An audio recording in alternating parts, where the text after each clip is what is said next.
Monday, everybody. We'll give it a minute. Okay, we got our YouTube notification. That's a good thing. Hey, everyone. We'll give it a minute here to get percolating. We got a few people in the chat. We got Cheryl, Spurs, LaTanya, Todd, Reese with a fever, still watching. Miranda, Natalie, Sarah. Hey, Dwuane, how are ya? Oh, I'm glad. Yes. We've got an extra special guest this magical Monday, y'all. My beautiful friend, Miss Kayleigh Carpenter here. She's here today, and I'm trying to find the best. Is that too big? Too small? I don't know. This might work okay. And of course, our wonderful Scott McLean. Hello. Son, hey Texas, hey Christy, hey Samantha. Make sure you guys are sharing the stream out. If you haven't already, give us a thumbs up. It'll be amazing. Get everybody in here. I got the YouTube notification, so hopefully you guys got it too. Andrea says hello. All right, well, how are you doing, Miss Kayleigh? I'm hanging in there. Like doing the same as everybody. How are you doing? Hanging in there too.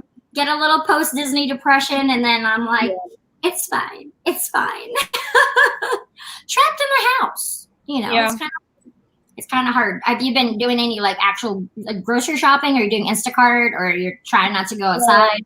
It sounds kind of crazy, but I trust myself more to go to the store and be aware of what I'm touching than I do using Instacart. So I when needed. And it's really on a day that I think it will be slower.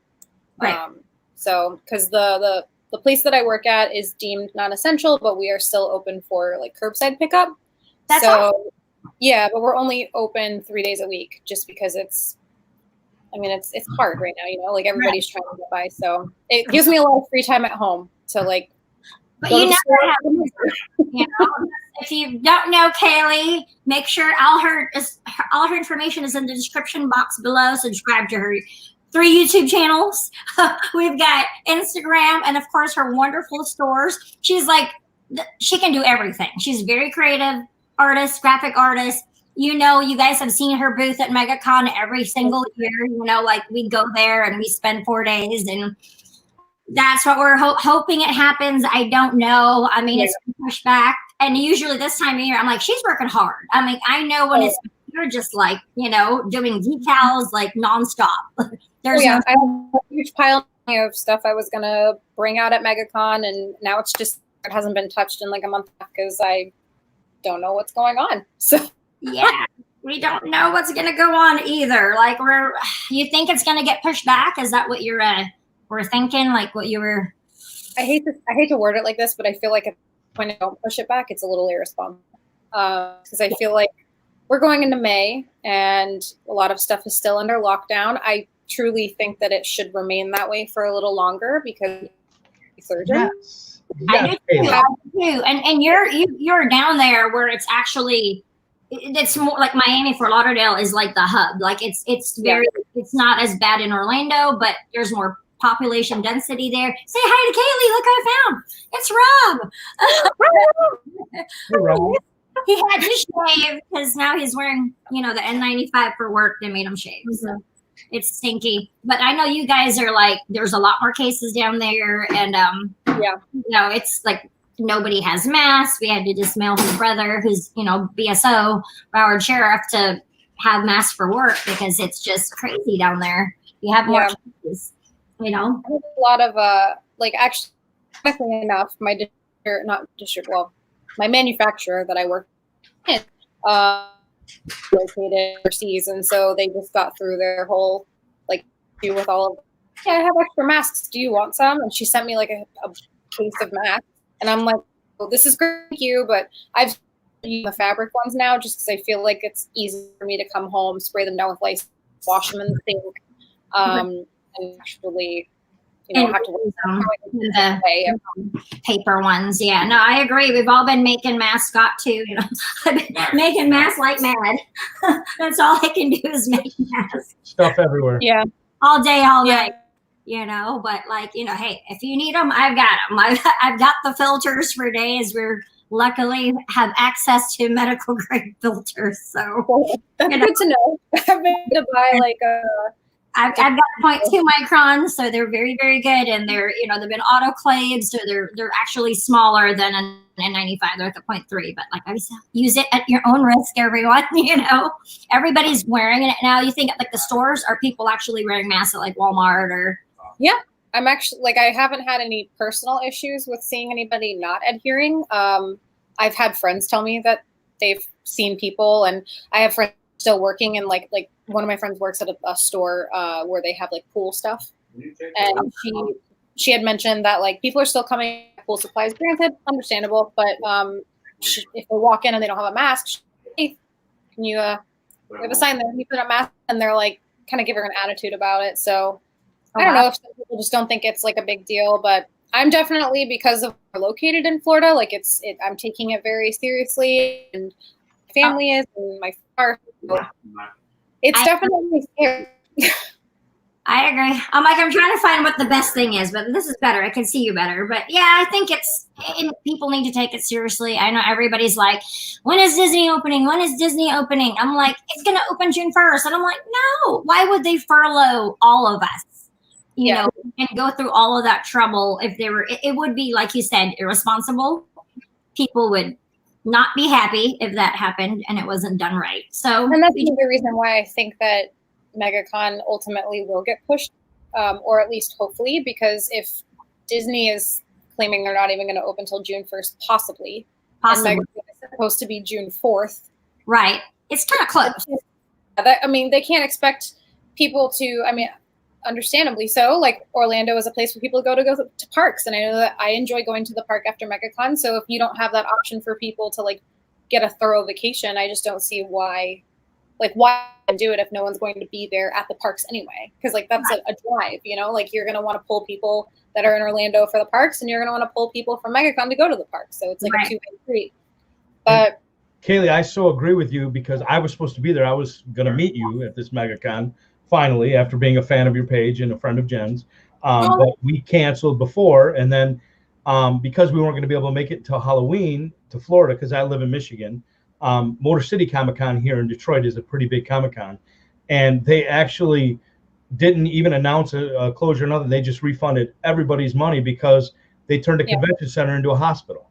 So that's the realism of it is, let's face it, you're a breath of fresh air. Like I feel that all of a sudden somebody flipped a switch and said, hey, it's over, we can all go back to normal. No, that's not how that works. And unfortunately, a lot of people think that way, which is sad, because a lot of people will hear the governor or hear their county state, okay, everything's going to slowly start reopening. And in their minds, that means the virus is no longer a threat. It's no longer going to affect them. And that's the scary part for me is people immediately think everything is going back to normal, when in actuality, it's just, I don't even think we should be easing back into it yet. But like, that's what it should be, is an easement. And no one's going to do it that way, because want their life to go back to the way it was. We're Floridians, and like when they said the beaches are opening, Jacksonville is open, and what was it opening this weekend? Not Sanibel. There's another beach opening this weekend. On the west side by my in-laws. They're opening another beach. Sarasota? Sarasota is opening again this weekend. I'm like, already? Why? I'm like, that's smart. I don't understand. Like, I think the best thing that can be done, and it's a double-edged sword, because I know people aren't going to do it, but the best thing that could be done is, even if they reopen, that people still social distance and don't go to these places right away, and take it actually seriously. But by the way, just apologize now, because my dog is Luna is looking out, and I definitely know she's going to start barking in a second, so I'll try to mute it as soon as she does. We don't mind. We have dogs, cats. Everybody, like all these streams are cooped up in the house. I'm sure she's happier home all the time. She is, but all the neighborhood kids, since they're not in school, are just riding their family. So like she sees them ride by. Yeah. If you guys don't know, Kayleigh's been around a long time. Like in this community for a very long time. I met Kayleigh. If you guys want to know how we met, it was really, really cool, actually. We met at the celebration of Harry Potter. It was 2016, like 4 years ago now. It's been a while. So it was just a really awesome day, and I wish they still had Celebration because that was such an awesome event. Yeah. And you know, I mean, I ever went. Was that year? Yeah, it was like it was hard to get into it. I remember the following year I wanted to go, but it was like apparently even more packed than it was the previous year. I remember seeing a photo of the first day, and I was like, "That's not happening." Like I was like, "There's no way." Yeah, there's not. And then same thing with like any of these places. Megacon, I mean, the convention floor is packed. So I'm like, we can't even do that.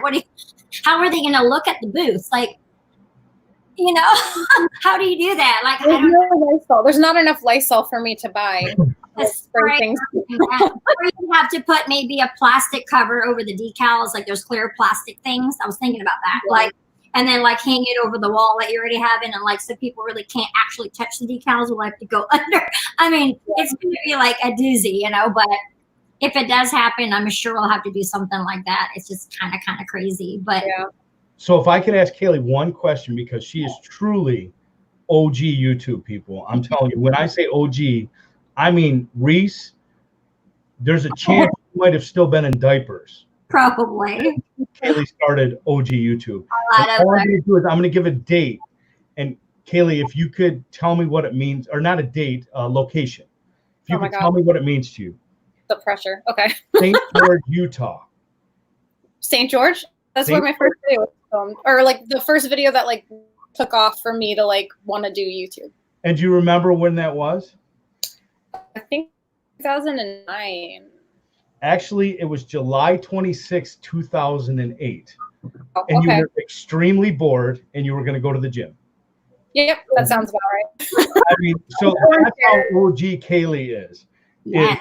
So, I mean, that is a heck of a career on YouTube, and it represents by your subscribers and your content.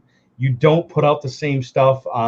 Since I've known Jen and she introduced me to your channel, it's amazing to see all the content you have put across the board. It's truly a content creator. So, yeah, I really appreciate that. It's definitely it's funny because like I think 2019 I started to kind of step back and reevaluate this make. That was kind of when where I stated like I'm no longer going to adhere to like a schedule. Like I'm going to put up things that I want to put up, and I want to put them up because I'm passionate about them and because I would want to watch it. Right. I definitely I love YouTube. It's been such a big part of my life for so long, but like I've watched it change, and I feel like as it changed, I did not. And so I don't necessarily think the path that like content creating is viable for me as a person, because I've never been the type to be like, I don't want to like fall in line. I want to do my own thing. And that's what I think a definition of a content creator should be, is it's what you want to do. It's your artistic opinion, whether it's politics or tattoos or a holiday or just how you're feeling. That's what I love about your channel. Right. I appreciate that. Yeah, because I feel a lot happier with like where it's been. I mean, I know I don't upload very often, but I feel like when I do upload, like the videos that I put up now, I'm like happy. I will go back and rewatch it. Like, oh yeah, I'm very happy that I made this thing. It's not. It doesn't feel like forced. And I think the big thing is I started feeling like towards 20 content was kind of feeling forced, because I felt like, okay, I need to put up like 2 videos a week, or something's gonna happen. I'm gonna lose followers. Everything fall apart. And then I was just like, I know there's so much science, and people are like a slave to that. You have to follow that. You get caught up in that, and you're like, man, there's just so much to it. I mean, either people just really watch it and they're like have no clue what goes on behind the scenes, but it is a lot of work. Or, it is. Yeah. Like a lot of content creators nowadays, they're all like, everybody wants to do YouTube, which I always say. And people don't realize it takes time. They see, the rewards, the 10 years of hard work. Like they want that now. I'm like, it took 10, 11 years to get there. It's not going to happen overnight. And then sometimes you don't even get to where they think they're. And that's, I think, the biggest thing is that people now, I've seen like people who get into it now are getting into it because they view it as a viable career path, and that's fine. But like, it's very difficult, and I don't think people realize how difficult it can actually be to like attain that level. Right. They see all these big people with like $10 million mansions in LA, like You see, they're, you know, like the Goonies buying a new Tesla. Yeah, that's great. Like they worked hard for that. I get it. And it's not just from YouTube money. Like AdSense is nothing. This is like pennies on the dollar. Like it really, really is. And you're going to put more. I didn't realize really until like the last year and a half how much was into it. You know, like, I invest every last penny I have into this channel. You know, it's just like equipment, time, and live streaming. Like, man, sometimes I'm like, I should just 12 hours at the park after working 8 hours a day. I'm tired. You know, I can sleep. You know. Oh yeah, for sure. It's a lot of work and a lot of time, and it just people think, oh, you just turn it on. It's like, no, you have to do, you know, like tags. You have to do your description box. There's so much extra work that people don't see. Yeah, you have to respond to comments. You have to take the time to like look at the feedback that you're getting, like because it all makes a difference. So it's a lot, and I think that's one of the biggest reasons why I was just. You know better than anyone. I have so many things going on in my life at all times, and so I just found that like I was focusing on trying to adhere to just putting content out.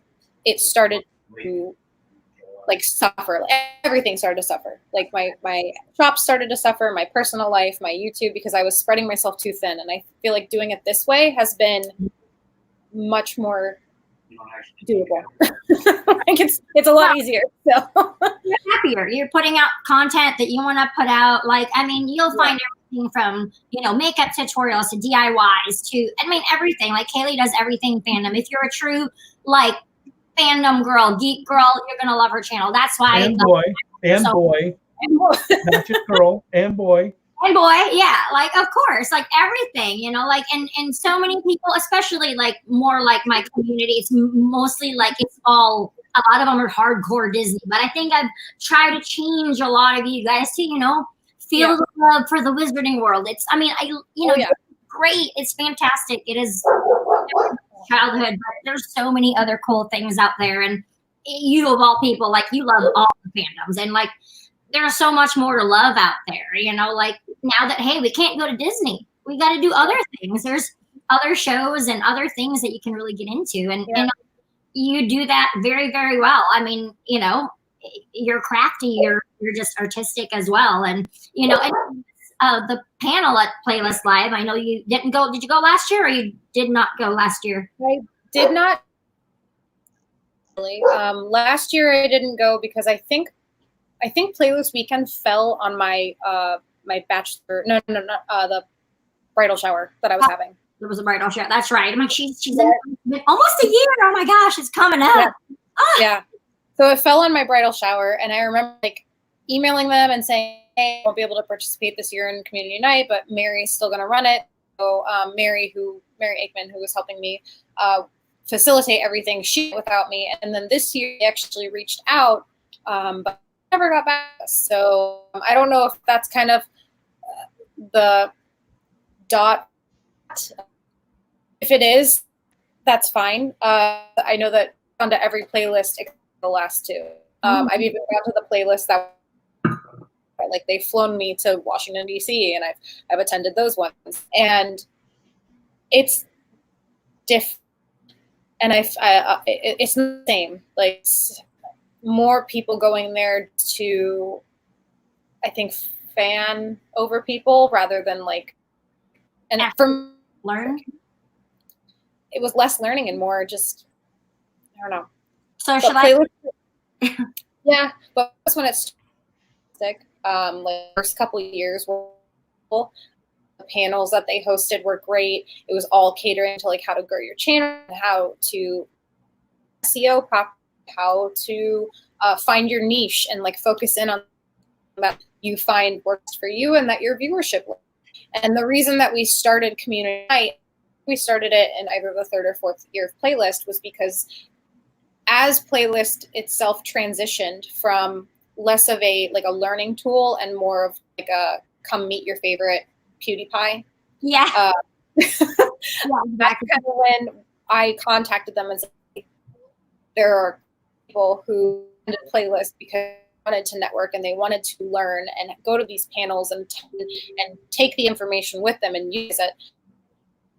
And it was a learning thing. And it seems like playlists now, yeah, people are there to like, you just see like the pool party and stuff like that. And I'm like, okay. And you know, if you guys don't know what Playlist Live is, it's a giant, like, it's a convention for YouTube, you know, and they always have it in Orlando. And Kayleigh runs the Community Unite panel like every year. She's done it. And, you know, it's a place to learn. Like if you, like she said, to learn how to grow your channel, learn all about all those things. But there's like different levels that you can go as just a like a spectator, I guess, guest, or I don't know how you. So they started doing having like levels of passes, like a guest pass, and then they have passes that get you into like kind of like a fast pass, like meet your favorite creators.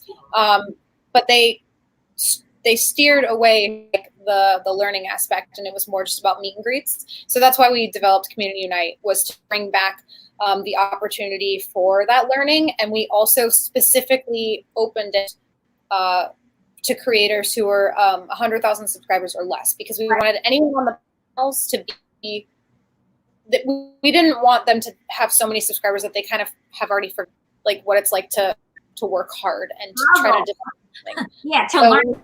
Yeah, so we specifically wanted it to be like, okay, well, you know, where you're gonna learn how to operate a camera, and you could have someone who has 100 subscribers next to someone who had 50,000 subscribers next to someone. We like specifically wanted different types of YouTubers and at different levels be able to speak on the subject. Right. You don't know, next to you could have barely any subscribers, but maybe they just know how to work a camera a lot better than you do.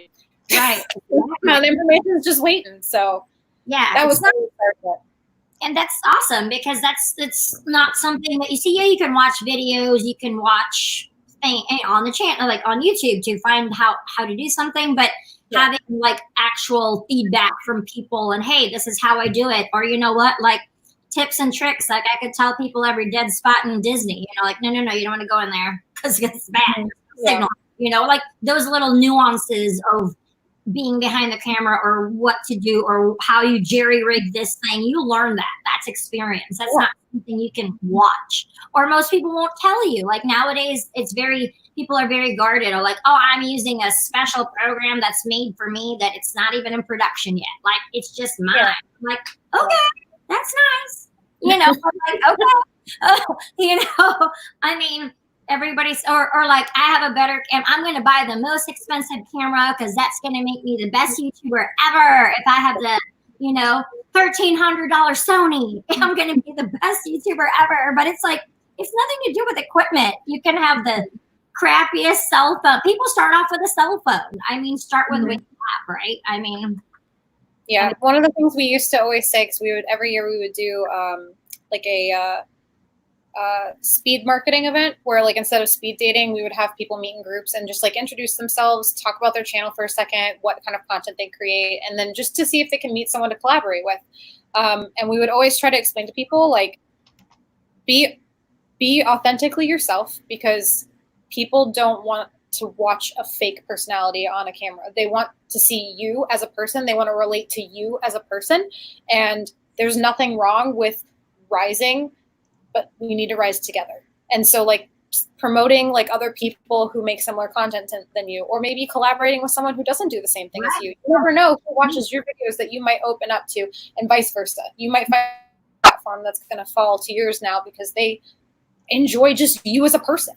Right. And so that was the biggest thing we tried to push, was just be yourself and we rise together. If you just got to like collaborate and see what works. And if it doesn't work, it's fine. But like, you still support one another. And you made a friend. And I think that's, like, you've told me that many times before. And I mean, yeah, you both have like told me that before, that it's very different. Like YouTube in the beginning was a lot easier to do that. It was just like you making friends, you're networking, you're meeting new people in a genuine environment where you're really just, you're making friends, you know. And now it's just so different. Like it does. It's very, I feel it's very cutthroat. It's very, I don't know. I mean, you know, sometimes I feel the Disney community up here it's like drama channels, you know, it's worse. It's so crazy sometimes. But I'm like, you know, I wish I was around doing this back in the day when you could just actually meet people, and people were genuine, and people just wanted to be friends for no other reason than just like meeting people, Now it's best memories are like of like early days, like going to small events and just, like talking to someone that like normally now you would be afraid to walk up to because, oh, they have 500,000 subscribers, but like they're just a person. Yeah. That's the one thing that I always like. I've always told people when like they're in the halls and they might see someone, they're like, oh my God, they're just a person. They're just a like, person. As soon as you put them on a pedestal, they take the reaction that you're giving them, and now that is how they view you. Like they view you as a fan, but just them as a person. Right. It's how it's friend built. Like I've tried to tell so many people like who like are entering the YouTube community, I'm like, don't treat them like they are a king on a castle. Like treat them like a person. Exactly. And like don't go up to them and like, ask, be nice, like you guys have always told me that. Like, but that's to me normal common sense, or like, normal courtesy, like meeting people.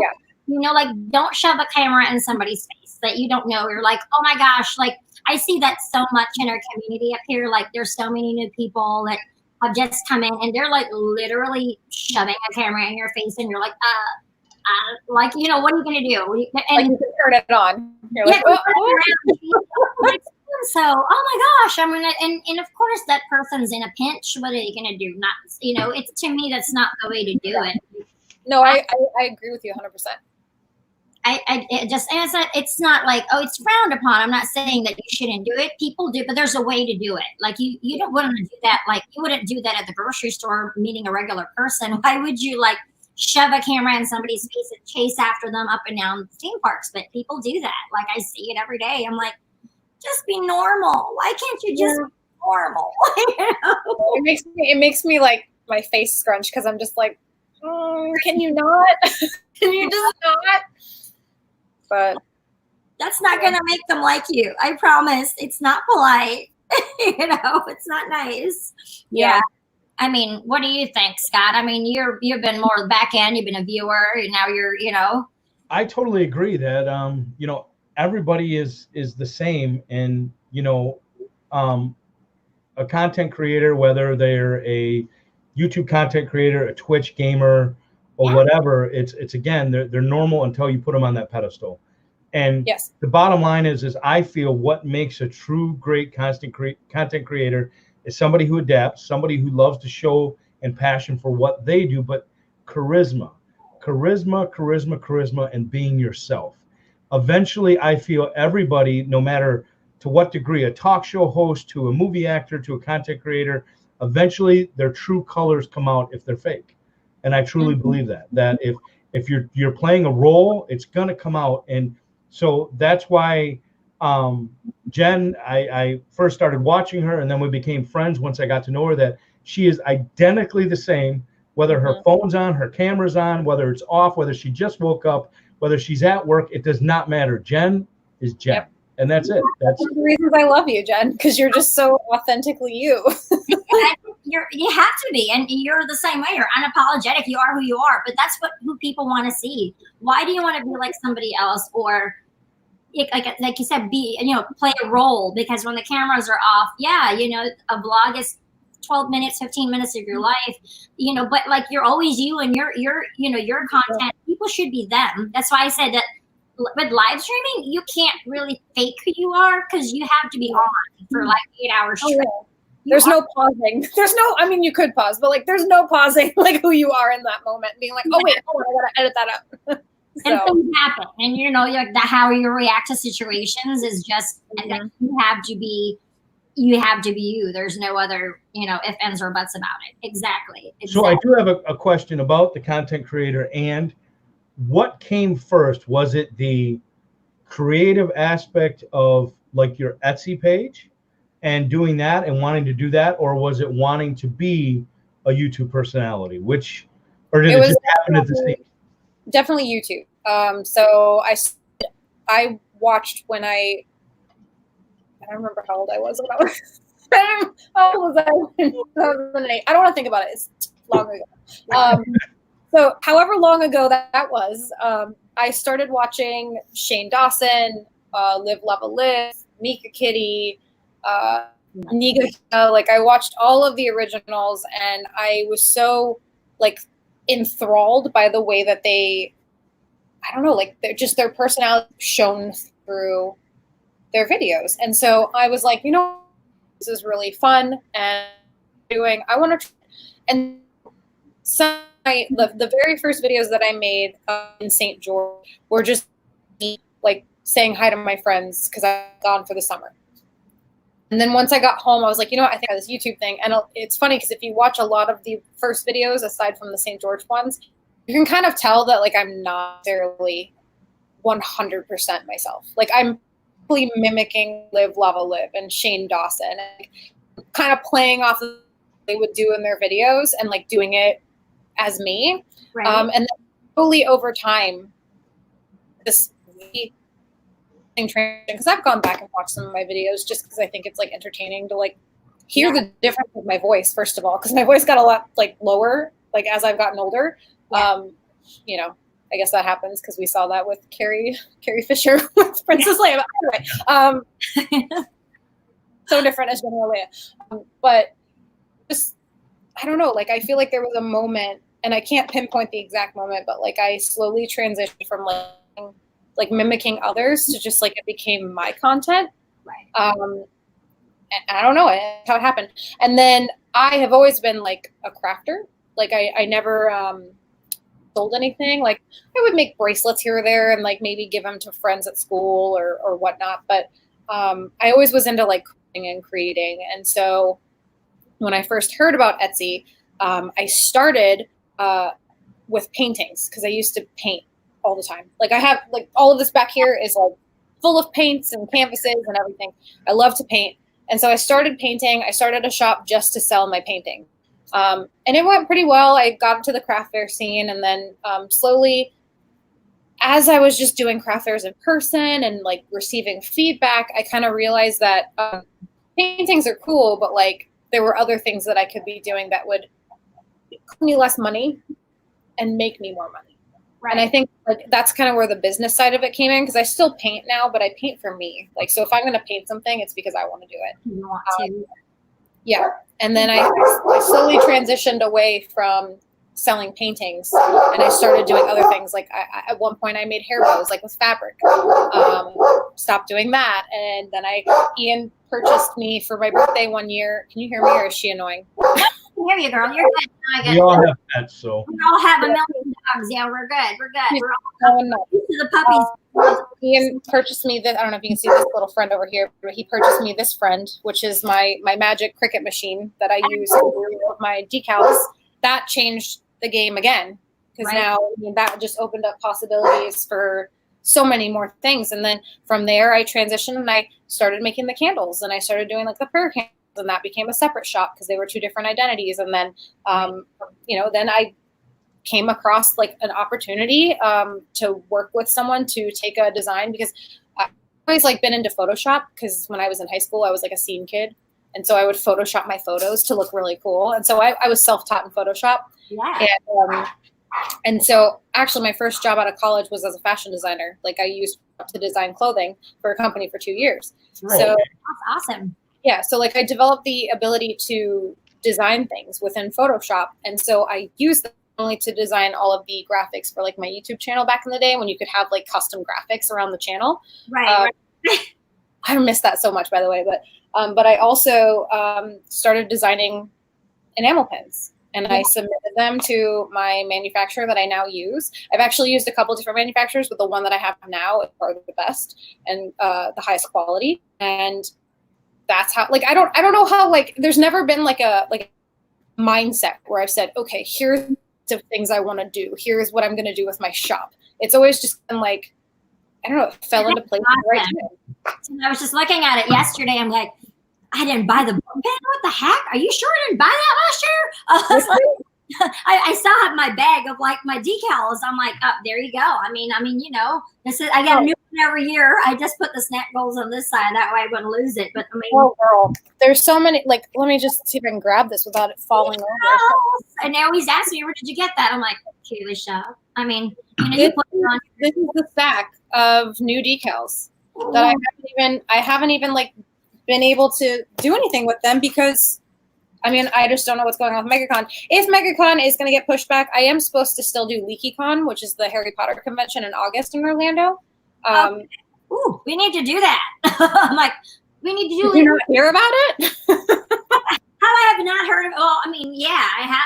I can't believe I've heard of LeakyCon, but I've never gone to it. I didn't know it was in August, but one of the new ones. they're going to be back to back to back. Ooh, Got a lot of requests for some horror decals. I just noticed this one's missing a balloon. I'll have to get rid of that one. But I got a lot of requests for like Witcher. So this is just like what a full sheet looks like before I cut it. But like toss it into your Witcher. So I've done a whole bunch of new stuff. Like, I mean, I don't know if you watch SNL, Jen.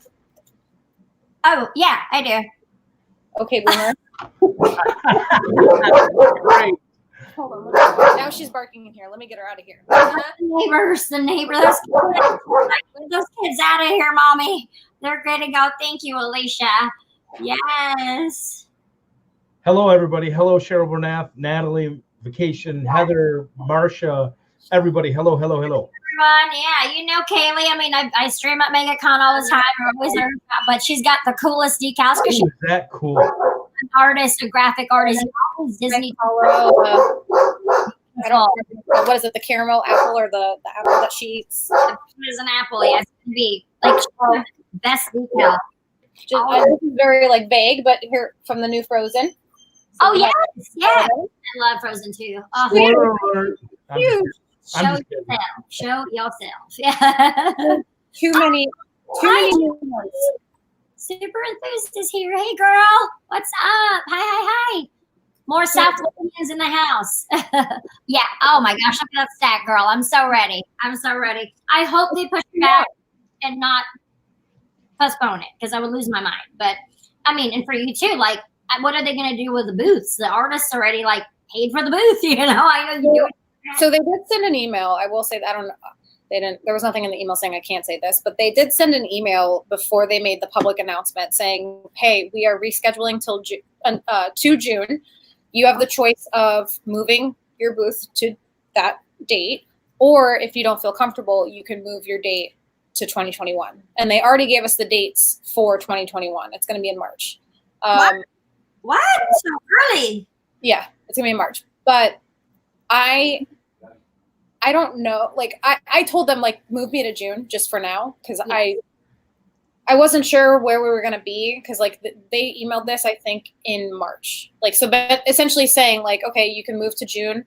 They did it in February. They said you can move to June or to next March when 2021 happens. Do you hear that? It's in March next year. Yeah, I think it's like March 20th to the 22nd or 23rd or something like that. Something weird. I can look in the eme actually. Yeah, I mean, it was always on your birthday though. For the last few years, it was always on Kayleigh's weekend. Memorial. It up. Then move it back, and we would always go to a theme park like that Monday after. I mean, we have 6 days booked because we were gonna take like the week off. We were gonna check in on Wednesday, so I was there with you on Wednesday instead of Thursday because I hate being rushed during the first day of the con. I can't take it. Yeah, I don't want to be rushed this year. I just want to get there. I can't exactly where it said it, but it was like the end of March is what they're moving it to. So I just told them, I'm like, stick with June because at the time it was February and like we still hadn't had any of the lockdowns yet. So I was like, June is fine. And now that we're here, I'm like, I'm fine. So I'm starting to get a little bit concerned. And I just think what it comes down to is they're probably not going to move it until the last possible minute. Yeah, because they have all the vendors and all you guys and all the vendors and all the talent, like, you know, for the meet and greets and stuff. They probably have to wait for either the county or at least the governor to make some sort of announcement that like groups of like, I don't know, 5,000 or more can't meet like indefinitely ever. Because a lot of people, like Megacon is packed. I mean, it's the most people, and there's literally nothing you can do at an event like that to not touch someone inadvertently. And I don't mean like in a weird way. I just mean like bumping into them, like, or their hand graces your hand, or like you don't even. You're always going to have some sort of contact, some sort of level. And it's walking on the street. You have no choice. You're bumping, or you know, bumping everybody. Well, but the whole concept of it is meet and greet, giving things, receiving things, touching, handshaking, pictures. That's what it is. Yeah, and also like, are the actors? How's that going to work? Are they going to be just like a picture next to me, or hugging Jason Momoa or anything, or John Barrowman. There's going on. Would you just have to like sit next to them and take? There was a convention that they had still happen, I think, in February, and I'm in a convention groups on Facebook with like it's like sellers of and they talked about how at one convention that they had done the previous weekend, last minute, the convention staff said there will be absolutely no contact with any of the people that you're taking a photo with. So essentially what they did was they had the person stand and then they had an X on the floor where you had to stand. And so you had to be like apart. And I saw a lot of people complaining and saying, if I would have known this is the way it was going to be, I would have wanted a refund. I spent $100. And I'm like, I get it. That sucks. But at the same time, like there have been people I've gone through meet and greet lines with where they've specifically said before they start, like, I don't touch people. So like, please just, we can take a photo side by side, but like, I don't do physical contact. And I don't see why that's such a bad thing, like.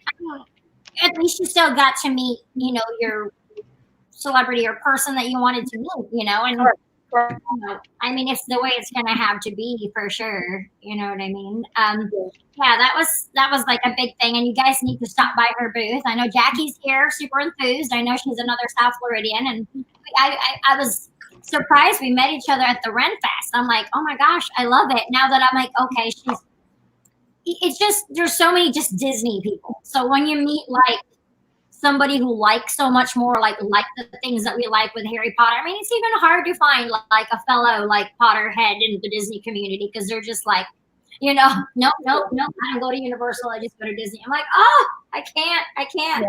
I'm definitely when people ask, and it I don't know, maybe it's just the Slytherin in me, but like I kind of enjoy the rifling of the feathers when I tell people that I'm more of a Universal person than a Disney person. Yes.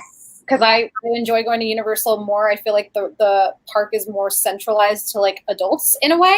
And so I have more fun going. I might be biased because I love Harry Potter.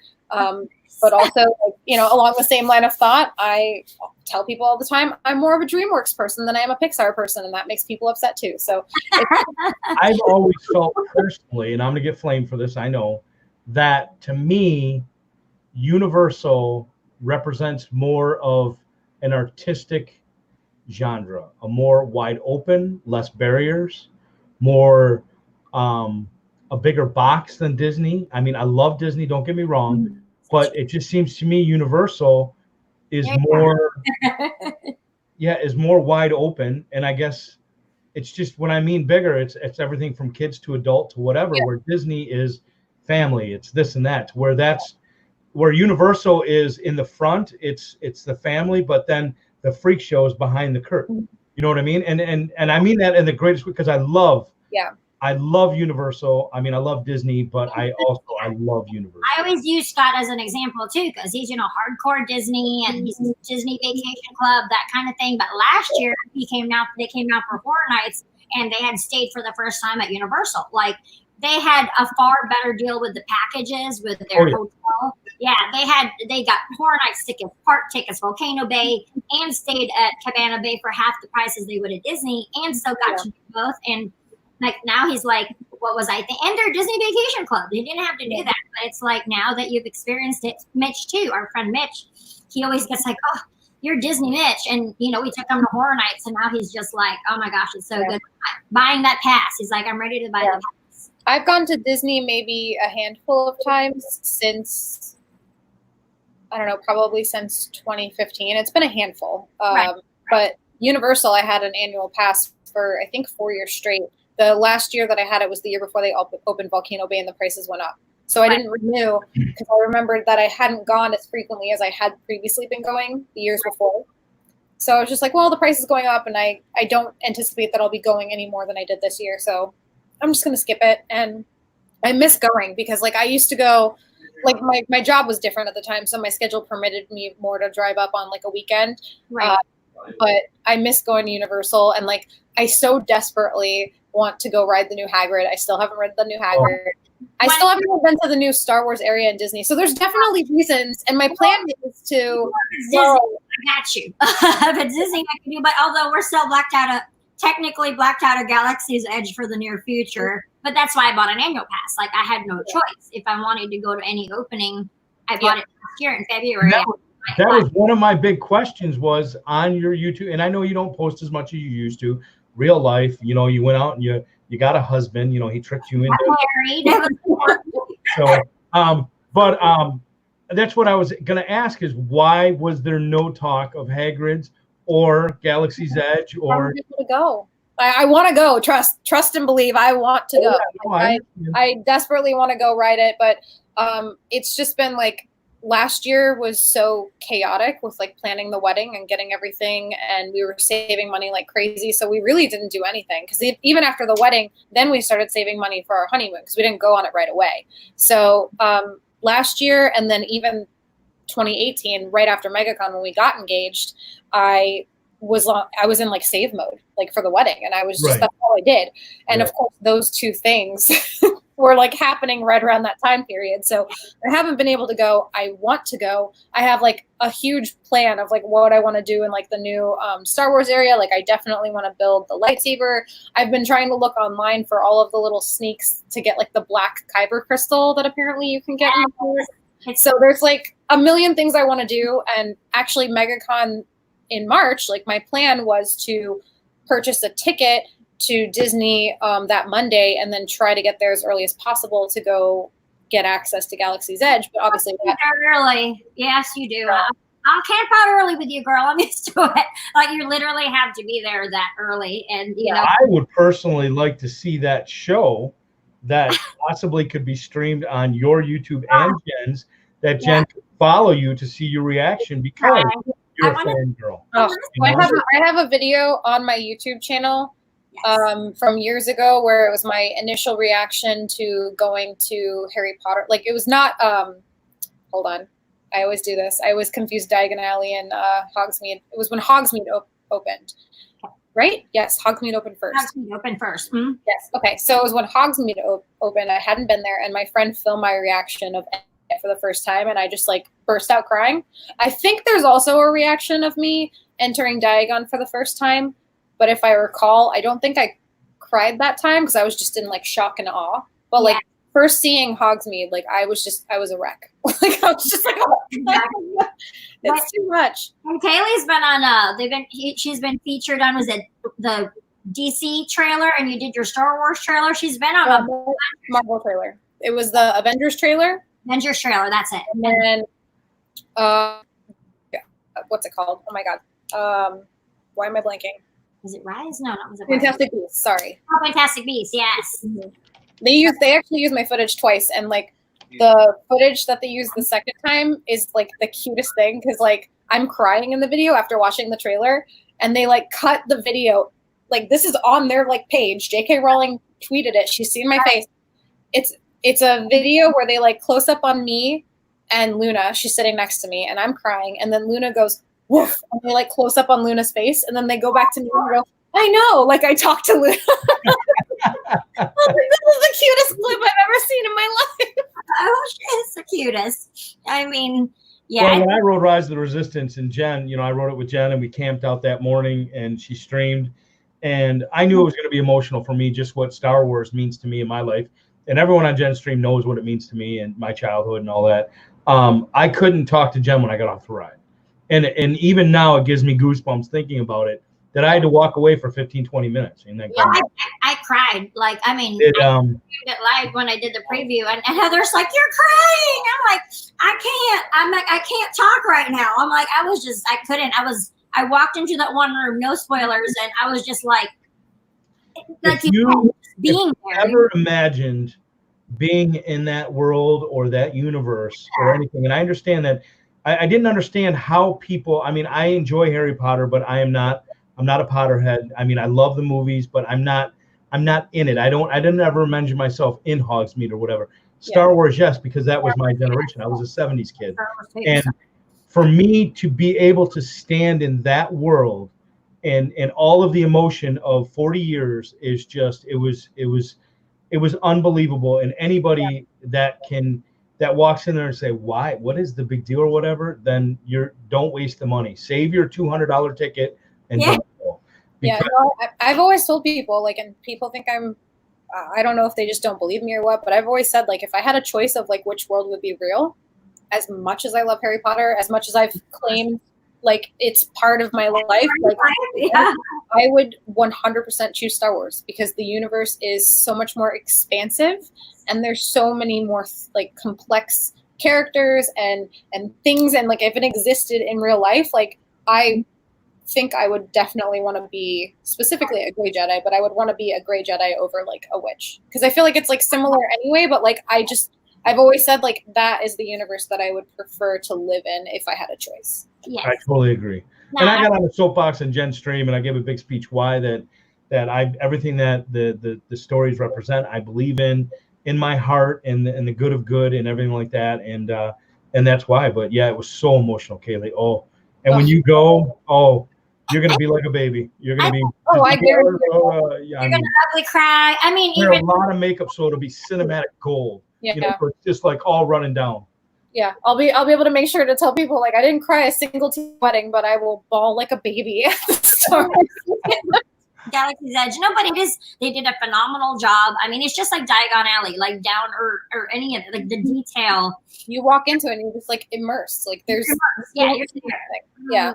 You can buy, I mean, Oga's Cantina. I mean, that's my favorite place in all of Galaxy's Edge. I'll meet you at Oga's. You know, I just, the bar alone, it's like, you don't want to leave there because it's awesome. The whole, just the environment. I'm like, wow, like that's how a bar should be. That's amazing. Yeah. It's just fun, and the drinks are amazing. And it's just, I cannot wait to go. And I feel like another thing that, like, I'm just so anticipatory, is that a word? Anticipating is the opening of that hotel.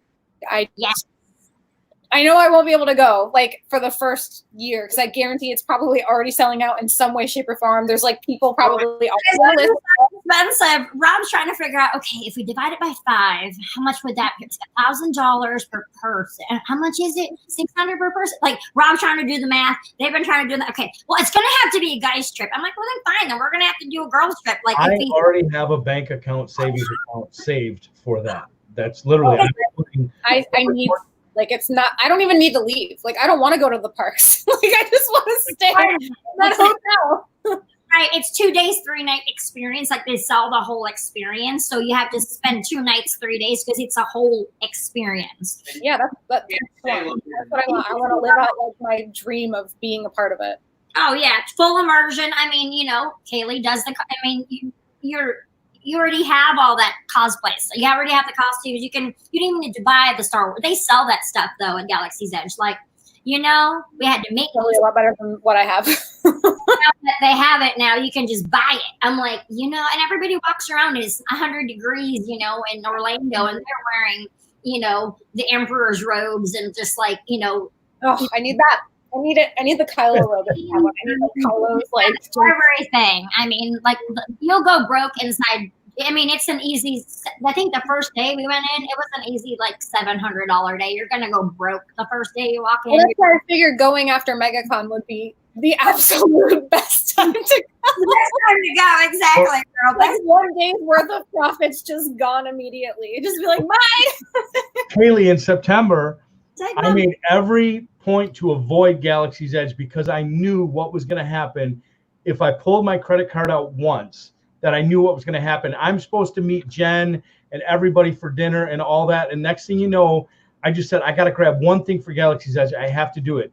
3 hours later, I showed up to dinner and my credit card was smoking because I had so much shipped home that it was like, what did I do? It was, but I loved it. I loved every minute. Life to be there, and it's totally worth it. I mean, Rob's never had a bad experience there too. It's the same thing. Like, he just cried. Like, he's not emotional about other Disney things, but Star Wars, he really was. Like, that was the best day ever.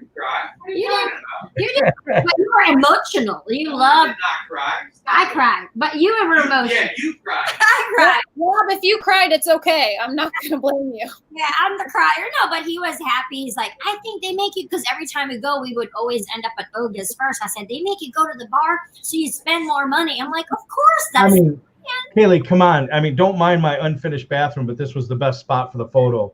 You know, I mean, yeah. You know, I bought that at Galaxy's Edge. You know, I had to have it smuggled out at Galaxy's Edge. So, you know, I mean, like full costume. full costume. Yeah, they sell it. Oh, I'm gonna lose my mind. They have Ray's outfit, like the whole like everything. Everything you want to buy, they have it. So everything you can, both sides, and it's so. I don't want to spoil it. Just go, and when you get a chance, go. And it's just gonna be, you know, the lightsaber, the droid. The lightsaber experience was fantastic. I think I've watched videos of people doing the lightsaber experience, not the full experience, but like at least towards the end when they like plug it in or whatever. And like I started crying at like just watching that. Right. I'm gonna die. Literally. I have to see this because she's gonna like. I mean, it's a different quality than our Vader's vault because you know we always get we love the lightsabers from Megacon. You know, have your Ultra Sabers, Vader's vault, and Saber Forge. They're not of this quality. You're there for the experience, so it's not the same quality of those lightsabers. It's more like Ultra Sabers quality, but you're there for the experience. You're not. Yeah, I don't care about. Want to go like for literally like standing in the wall. They do like that whole like showy like, okay, pull your safe. That's what I want. Like, and then you hear them, the voices of the Jedi speaking to you. I'm like, I'm done. That's what I cried. I'm out. I'm done. Well, and that's the thing about me is everything that I buy, and like I tell Jen, you know, people will say they'll see something, they'll be like, oh my God, Jen, can you get that? I don't do that because everything that I buy, I attach a memory to it, or it means to me whatever. So I mean, I understand. I've seen Rob and Jen's lightsabers, and the quality is unbelievable. But the one that I bought and had shipped home, I'll never forget that first experience of being able to touch Star Wars and being able to be in the cantina and all that. That memory will be there. I imagined it for 40 years, and then all of a sudden I was there, and it was. You know, so that's what it means to me. So when it's on my wall, whenever I do finally get my office in Florida, 1,300 miles away, then I'll be able to enjoy it every day. But until then, I got to pull out a box and look at it. So yeah, but you know that's there. yes. Right there. So that was like one of the questions I wanted to ask you. Obviously, is that the one thing you're really most excited to come back to the parks to, not just the Wizarding World, but actually Galaxy's Edge and going to Star Wars? Definitely, like I think the thing I'm most excited for is making the lightsaber, like specifically like that experience, like 100%. That's what I am looking most forward to. But then obviously, hey, are you okay? I know I didn't put makeup on. I'm sorry. It's quarantine life. I just wanted to share something with you. We talked about it on our last episode, but I heard you guys talking about Star Wars. There's a book due out June 30th. Oh, yeah. It's by Maradi's. Galaxy's Edge, Star Wars Black Spire. Right. It gives a lot of the lore and everything involving the land. Like stuff that she talks about in the book, you'll be able to find in Star Wars land. Like you'll walk past a building and see blaster blasts on a wall somewhere, and it talks about it in the book. That's cool. Or there's another scene where like there's a railing outside of Ooga's cantina that's broken, and it talks about how Ooga pushed a Wookiee off of it, and it broke the railing when it fell off and everything. And when does the book? It's due out June 30th. It's called Black Spire because it is Black Spire Outpost, and you have By Maradi. She's one of the characters that run around the park. It's by Delilah S. Dawson. Ooh. And I guess they let her in, and she walked around and looked at all the land and everything, and so. A lot of the stuff that she's writing about, she's created stories from stuff that she found in Outpost. That's kind of neat to like know more about that. I definitely have to read that because I'd be like, you know what that's about? Because there's so many things there that you could touch. But I figured you'd both be interested. Yeah, no, I would. Yeah. No, I'll definitely read that. I have like a stack of books actually, like literally right here on my desk that I'm trying to like get around to reading, and I haven't started them yet. But I'll add that to my list. Do you have any other questions for Kayleigh that you want, we pretty much listened to everything that I have a long list of wonderful questions here. Maybe I can open up the questions to the Ohana over here, what they have to. You want to ask Kayleigh any questions on anything? Let me know. Just type it in there. While they're typing it in, I'm going to run to the bathroom. The little streamer's room. Go to the little streamer's room. Go. All right. Baby. Yes. She's a baby. Officially canceled. No, they haven't canceled it. Oh, please don't do it. Please don't do it. Yeah, I want it pushed back just fine. I'm okay with pushback, you know, crafting life. So she just wants to be held because she's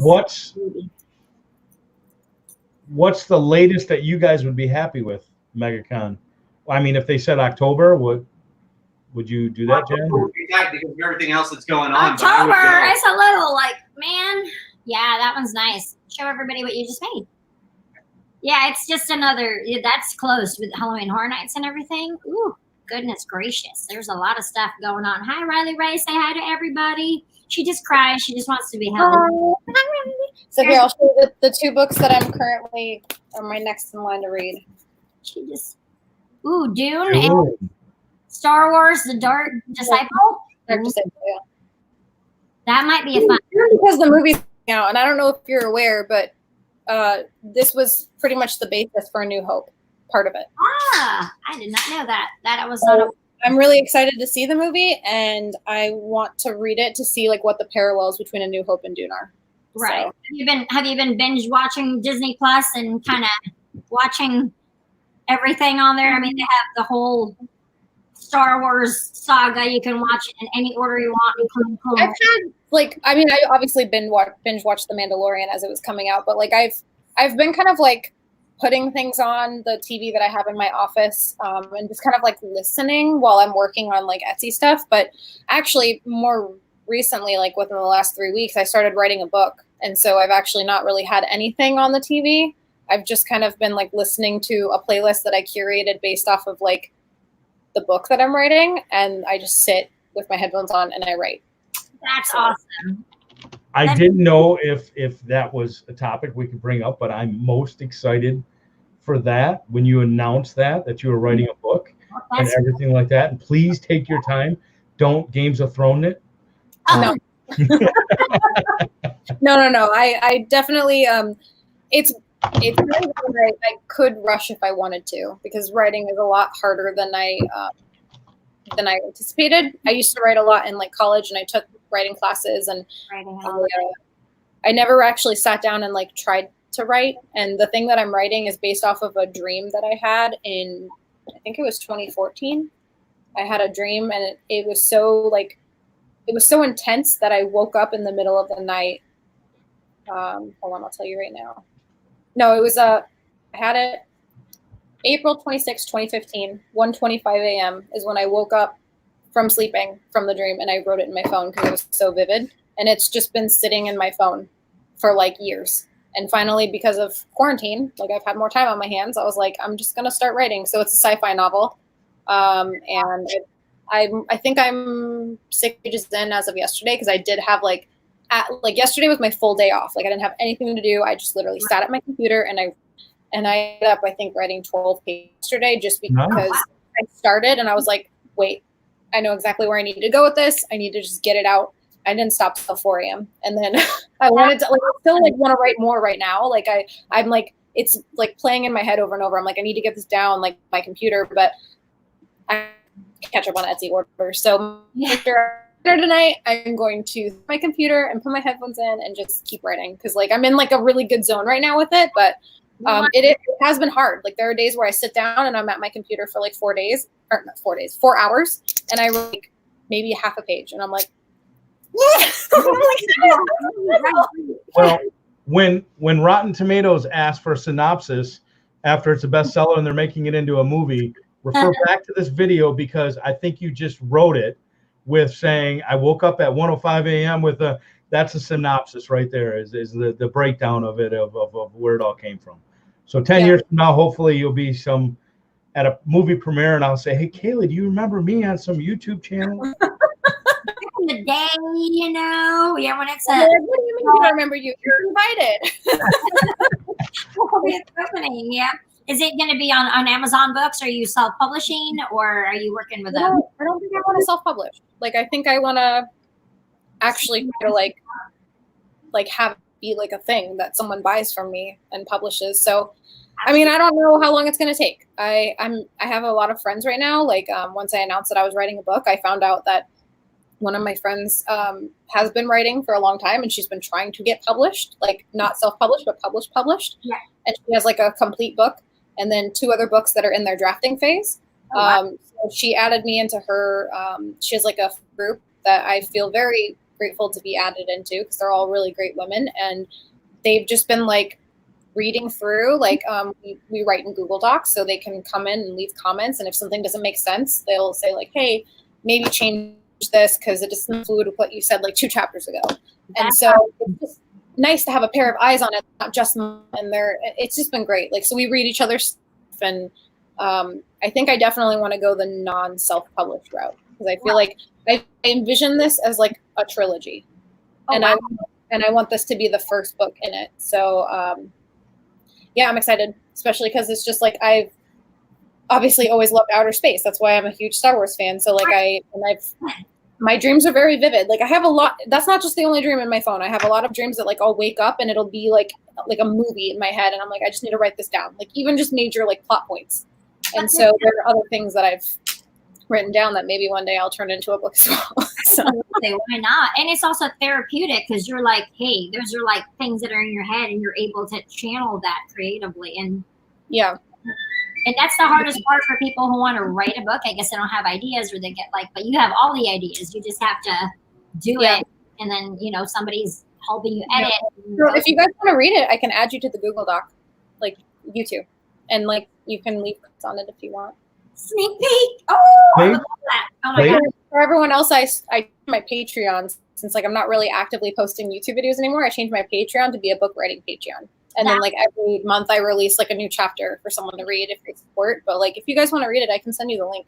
I actually would welcome like any constructive criticism you have. So I would greatly appreciate that. That would be awesome. That would be amazing. But yeah, that's another great thing with like, you know, all of Patreon is one way to definitely help support all your creators, especially right now. You know, you're not out here, and you still got to keep on keeping on with everything, you know, and just trying to be creative. And that's why, you know, I think I wanted to invite, you know, we've invited all of our other, like all friends on here, but I'm like, Kayleigh's great. Like, should be fantastic. And I miss you. So I'm like, I miss you too. I'm like upset that like I was really supposed to see you.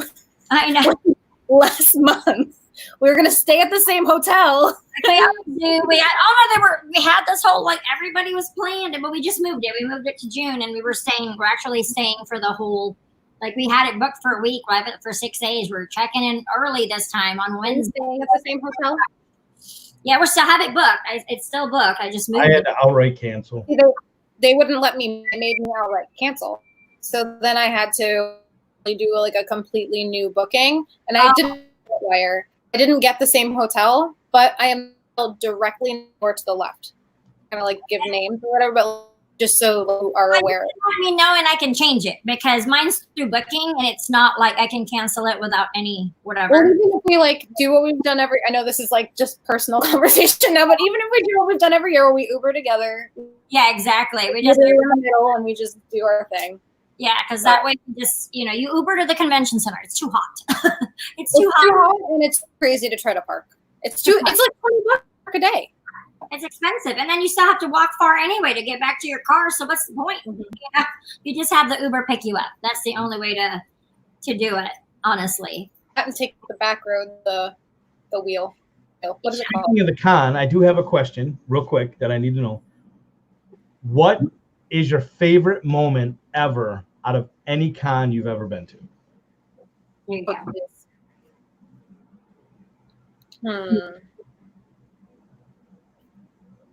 Can it be a couple, or does it have to be just one? Everyone always cheats, so no, it can be a couple. You can pick one. Yeah, go. I mean, there are 3 that immediately popped into my head. Okay. First being meeting Stan Lee. Like, just, I was going to ask about that, so that just walking into the room, and like I remember, like I said to him, I'm like, "Hi," and he goes, "How you doing?" And like that Stan Lee voice, and I was like, "Oh my God!" So that was just, didn't have much time with him because he was older and like whatever, but it was just really cool to like have that quick experience. Second would be at SuperCon down here in Miami. I remember like I was talking to someone, like they were asking a question about a decal, and then I just hear someone go, start shouting, copyright infringement. So immediately I look over with a look on my face, and I'm like, who are you? Yeah. And it was Jay Muse, and he was holding up the candle of himself. Oh my gosh. I looked at him and I was like, oh my, like, like I walked over and I'm like, oh my gosh, this is crazy. You're like standing here in my booth and like you're holding a candle of yourself. Like, what? So like he asked, which is weird, if he could take a photo of like the Dan Silent Bob candle. He posted it in like a group that him and Kevin Smith ran, and I got a ton of orders from it. Like tagged me. And then I told him he could take the candle with him, and he took a photo with me holding the candle like to his face, and it was just like a really cool moment because I was like, oh my god, like Awesome. Dogma is one of my favorite movies. Like it's just unreal. And then I think subscribe to him on Twitch, by the way. I subscribe to him because he does gaming streams now on Twitch. Does he really? One of his subscribers. So yes, I'm a big fan of Kevin Smith and Jamie Hughes. Oh, Yes. so crazy. I've met quite a few people actually. You'd be surprised how many celebrities have come through my booth and like bought products. But I think the more recent one was last year at Megacon, and it was the one that like kind of sticks with me the most. Is that when it was the second day, and I was like opening up my booth and getting everything ready, and like some guy comes up on a golf cart with a lady, and the lady goes, "Hey, are you the one that sells these prayer candles?" And I'm like, "Oh yeah, I'm just putting them back out." And she's like, "Do you have from Back to the?" And I said, "Yeah, I have like a Biff candle, I have a Doc Brown candle, I have Marty." And she was like, "Cool, I need to buy all of them from you." And I was like, "Why?" Like, what do you mean? She's like, "Well, let me see them, and like I need to buy them." And I'm like, "Okay." So I pulled out the book and I showed her the candles, and she's like, "Okay." She's like, "Well, I'm the manager for like all of them, for Michael J. Fox, for Christopher Lloyd, and I'm blanking on Biff's name right now, like his actual name." So Tom Wallace? Wait, Tom. What is it? Honey? Tom Wilson? No. Tom Wilson. I think that's it. Yeah, that's it. Tom Wilson. Okay. So she's like, "Yeah, I'm their manager," and like someone walked by yesterday and I guess bought a candle from me and then brought it to them. I think they brought it to Tom Wilson to get autographed, like on the candle. And so I guess he immediately showed it to Christopher Lloyd and to Michael J. Fox, and they were interested. So she's like, "I need to buy them all because they want one for themselves and they want some for like the staff and their family." And I was like, "Oh, well," I was like, "Instead of buying them, like I will give them to you, but may I please meet them?" Yeah, I remember that. Yeah. And she was like, "Yeah, of course." So I made the candles. I put them in a box, and they told me to walk over at like a specific time. So I walked over. I went to the front of the line and kind of stood there with a box of candles, like looking uncomfortable. And they brought me in the back. They took the candles from me. They're like, "Are you sure we can't pay you?" I'm like, "Honestly, no. Like, what I would love the most is just to meet them and to possibly get an autograph." Because I knew they weren't doing photos because of Michael J. Fox's condition, and like he doesn't allow photos or videos. Mm-hmm. So she literally walked us to the front and told the guy that worked at Megacon, like, they go first before anyone else. Like a huge line of people. Like they just put us in the front. And I just remember Michael J. Fox coming out, and like the woman who had come to my booth walked with us as we went. She's like, the ones that made the candles. And so he was just like, "Oh my God, like so funny. Like, thank you so much." And he autographed it for me, and then got to Christopher Lloyd. She said the same thing. Like, she's the one that made the candles. And he just was like, "Wow, like, thank you. They're so cool. It's like an honor." Like, it was cute. And then I happened to like point down because like photos of Christopher Lloyd from the Roger Rabbit movie. And it's like one of my favorite movies that I've like from childhood and like even today. And I was just like, "Oh, this is my favorite movie that you've ever been in." And like he just looked at me with a big smile on his face and picked up the photo and signed it and gave me an extra autograph of like the photo. And then Tom Wilson was just great. And he was just like very entertaining, very friendly. Again, like thanked me for the candles. And it actually turns out that like he is friends with, oh my God, my brain. What's his name? Why am I dying? What is, oh my God, he used to live in Florida. He did videos, got kicked out of Adam the Woo. Adam. Yeah. Yes, he's friends with Adam. Why did I forget that? He's friends with Adam. I saw Adam's video with him in it. Like, yeah, but they're actually like friends. Like they're friends. Oh my God. So when I told him, I was like, "Yeah, I know Adam," and he's like, "What? Adam's great." And so like Tom Wilson was so funny, and like he actually told me, he's like, "Come back later, we'll take some photos." I didn't come back later because I got busy at my booth, but that was a pretty cool experience just to like have all that happen, like to meet them, like, and to just have like that I don't know, like it was weird because like Back to the Future is also one of my favorite franchises, like ever. I think the first gift that like ever got me when we started dating was like Back to the Future photos of like the DeLorean from each movie. And what a great story. Yes. I was there last year when she had to make all those candles, and that is just the craziest story, but that is amazing. I mean, you always have, these candles are amazing. You also had Bunny Myers. Rob. You guys, right? Like, what?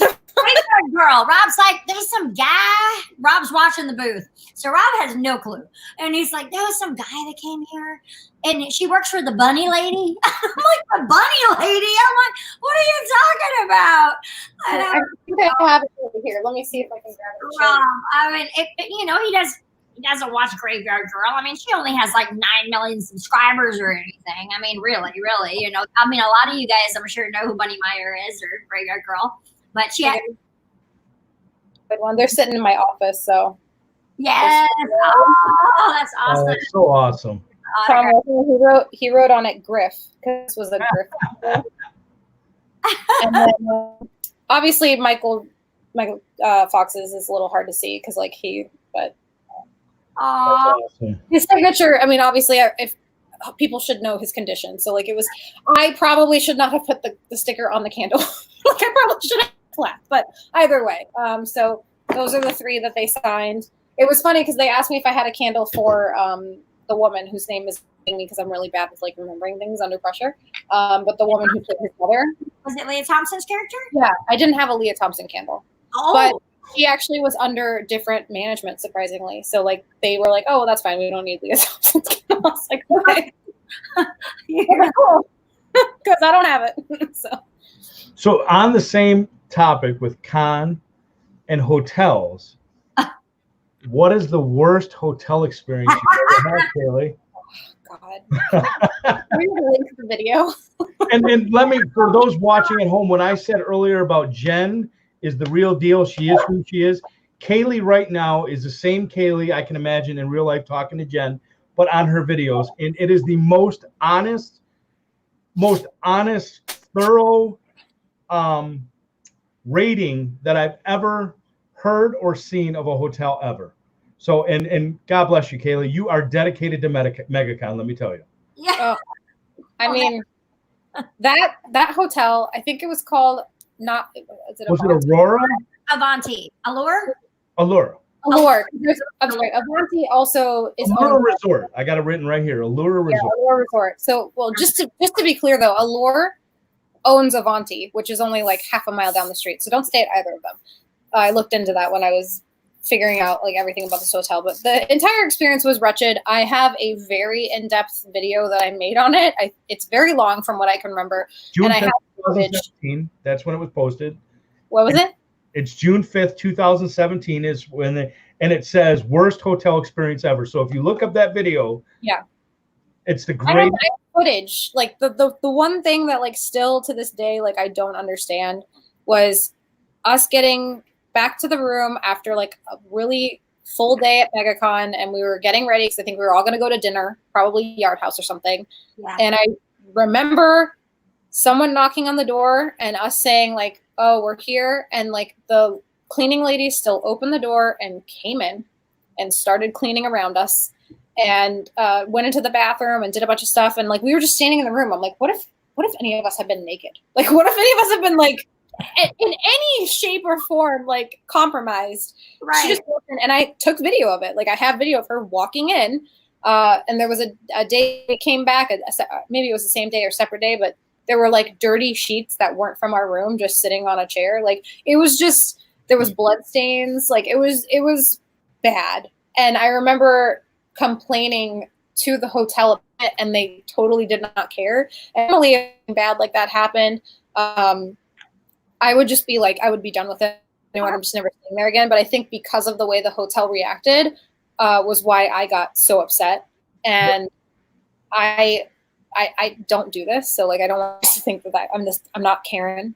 But I contacted my credit card company after it, and I said, listen, I don't normally do this, but I spent a decent amount of money to stay at this hotel for almost a week. Yeah. And it was wretched, and the experience was awful.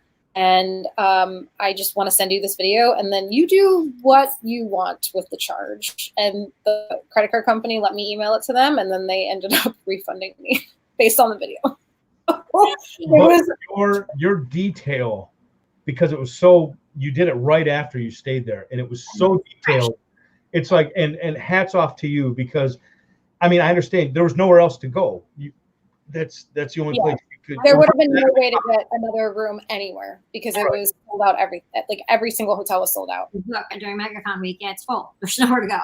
Yeah, but I mean, I couldn't believe that they didn't say or do anything. Most places would be like, oh my gosh, I'm so sorry. You know, something like anything, like they don't care. So the most unapologetic people I've ever met in customer service ever. And so, that was the worst experience by far I've ever had. I will never stay at that hotel. I will go out of my way to keep people from staying at that hotel at this point. I tell everybody on my streams too, and every time I drive by, don't stay there. I said, don't stay there. I'm like, that's why I had to bring it up. Sorry, I didn't mean to bring up a PTSD moment, but no, it's okay. But if people in Orlando, like based off like Disney streams, they should know don't stay there, or Avant, they're like the same company. So people say on I drive all the time. So hey, Josh, how are you? But it's crazy, like because it's right by Volcano Bay, right on I drive. So it's a lot of people stay at those hotels. There's plenty of decently priced hotels there that are clean, that you don't need to, you know, do any of that. Like honestly, it's probably the same price and if not better quality. So it's not worth it. Yeah, I mean, we've been lucky with the one that we've stayed at the last couple of years, and I'm like, I told everybody to book there. I'm like, hey, love it. Easy. It's right by the Salt Lick, but it used to be, you know, where you got engaged. It's it's the Salt Lick now. It's not the. It's not the food. Good. I went to the Salt Lick. I thought the food better actually than it used to be at Brick House. Yeah, it was Brick House. It was more bar food and that kind of thing. And it was delicious. And this one it's more upscale, so it's more delicious. Yeah, it was awesome that night. It was. Yeah, I definitely want to go again. Like if and when Megacon happens, I want to go. He's like, we're gonna go there one night. You know, the place that Kayleigh got engaged. I'm like, yeah, it's not the Brick House anymore. It's the Salt Lake. No, not the same place. Food quality's better though. The drinks were good. I remember the drinks being really good. Everything was good. The steak was delicious. You know, but I'm like, you know, have you been during quarantine? Have you been like falling prey to the quarantine 15 or the COVID-19 pounds with all the eating we've been staying at home, or have you been not to? I've pretty much like I'm at the point where I'm like plateau, because I've obviously been, which is I don't mean that in like I'm an alcoholic. I've been a lot more drinks than I normally because I'm at home, and a lot of the times I'm sitting around and I'm bored or and I'm like, oh, I'm gonna have a glass of wine while I'm writing, or I'm gonna have and hanging out. So I have a gym membership, but obviously gym closed. So Ian was gracious enough to see that I was getting frustrated. I was getting weight again, and so he actually ordered me. And so right now Peloton has 90 days free. So I've been using Peloton. That's good. No, it's just it's breaking up a little bit. There we go. Oh, there you go. There you go. Sometimes it's just the internet. The internet is crazy. Weight training, outdoor yoga, meditation, everything you could imagine app classes. And it's not free trial. Like I'm doing the 90 trial. I'm done after the 90 days. Gym member. So I've been like alternating between bike and doing like yoga and some like workouts. So I'm pretty much plateaued where like I'm eating and I'm drinking more alcohol than normal, but like because I'm adding in the workouts, I'm just right here. Yeah. But you know, like we can go doing keto because you know Kayleigh also did that, and we need to get back on it. Today's like day one again. We're trying day one again because it's hard though. It's hard because you just like I want to just eat my feelings sometimes. I'm like, oh, you know, I'm like, oh, I can't because I'm afraid. Like, okay, when the parks open up, I'm gonna be like, huffing and puffing down Main Street if I don't get it together. So, you know, and it's Scott too. Scott lost 80 I'm officially in day one of starting over. And let me tell you, right now, this is an act because right now life sucks because I'm craving French fries and chicken sandwiches and yeah, all that good, horrible stuff. No, it's hard. And especially like Ian and I, like, we would go to the grocery store. Didn't like a grocery trip that was like a big one, and like because we are not planning when it comes to meals. We just like at the end of the day we're like, what do we want to eat? Or like if Ian's not going to be home, I'm like trying to figure myself. So now that we're in this circuit where his hour, my at work, we're both home more at night. We've been trying to like plan meals better, but it's still difficult because we're in like our old route. Like, okay, let's do tacos, keto tonight. Let's run to the grocery store and get stuff. But now we don't want to go to stores frequently. Like, obviously, we're limiting the amount of times we're out of the house. It's become a lot more difficult because they're like, what do we want to eat? Go to the store because the stores close at 8 o'clock now. So let's eat what we have in the house. Oh, cool. We have flour, which is still not like great for you because like you have to eat like that much for it to be keto. And so we've definitely been struggling a lot because it's just not easy to get to the store and do the things we need to be doing. Right. The fresh veggies. I mean, it's just, you know, we're doing a lot more. Like we go once a week or so, like to the grocery store, or like do it all in the same day. Like, but try to stock up on like a lot of the meats, the cheeses. We found those awesome the cheese wraps, the folios, because I want tortillas. But I can't have that. So Costco has these cheese wraps, which I'm like, oh, salvation, because can't have bread either. I have the apps from Costco. They're okay. They're not, but we've been using. I mean, even when I was keto, the cheese wraps. They're made of those there. Yeah, they're really good, and they actually stay pretty together because a lot of we had the cauliflower or the egg wrap ones. They were more like crepe, and they would like. I have the egg wraps in my fridge right now, and I don't like them as much. Me too. But we and like the Totino tortilla aisle, they have the carbs tortillas.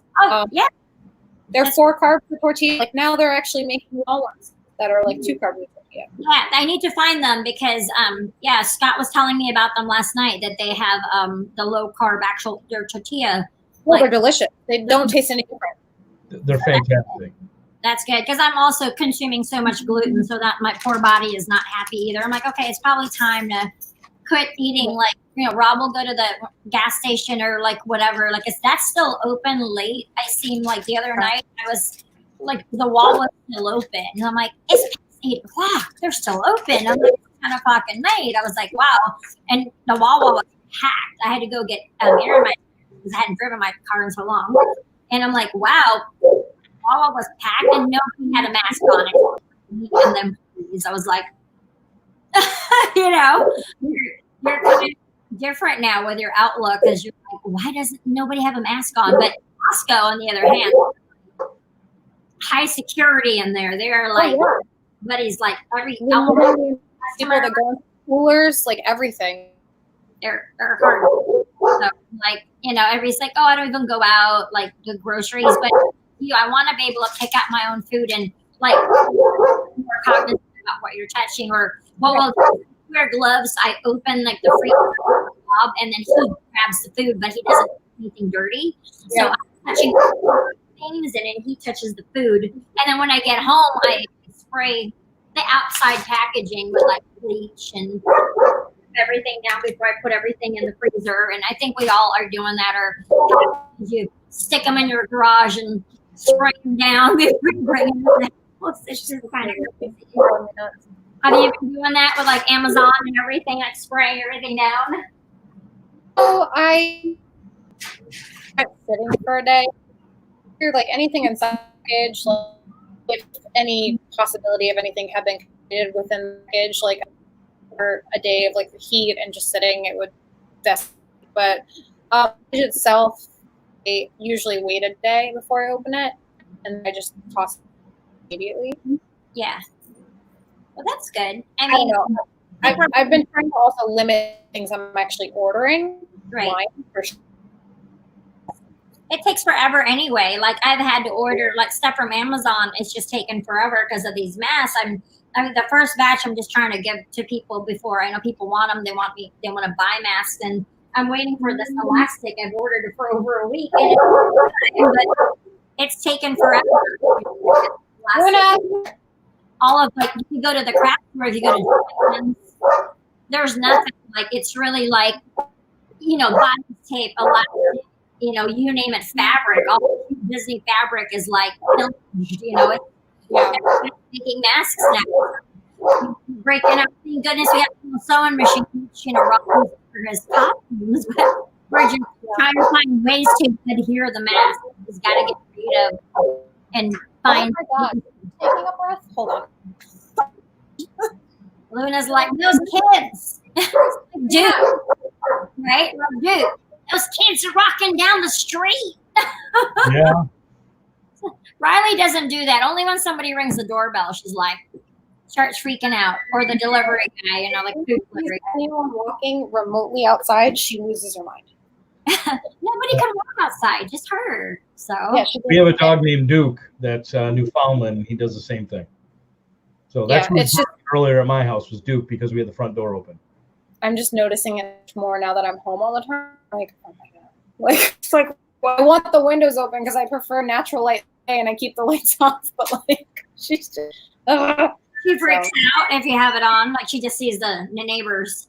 Yeah, all the kids are out, and I feel like I'm like that lady now, looking over, like I can see, upstairs, and like looking at all the neighbors. I'm like, what's going on out there? Or the birthday party parades. That's been like the way to do it now, where people start honking and they do the drive by in the neighborhood. So we've had a few of those. Like yesterday, there was like a cop car. I was like, oh my gosh, what's going on? Somebody being raided? What's going on? But it was just somebody's birthday, I guess, and they had a cop family member, so they had a big parade of balloons. And I'm like, this is real. Like, this is how we do birthdays now.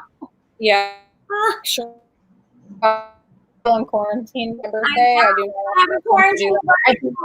I'm like, oh, we're all gonna have to celebrate in June or July or August. You think it would be August or later? Or what? I mean, I don't even know. Like, it's so hard to tell.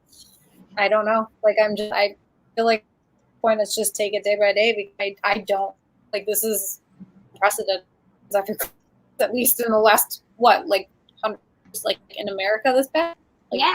The last time that it was this bad was like 100 years ago. I could be wrong on that. I'm just kidding, but and it's hard too, because I feel like all of my cast member friends, like the Florida unemployment thing is so messed up. Like, I've literally only know 4 people that have gotten unemployment, like 4 out of the, homecoming. We were furloughed first before Disney. Disney was just last week, and supposedly they're bulk enrolling us. So I'm still waiting for an email, see if that actually is going to happen, because the system's so crazy.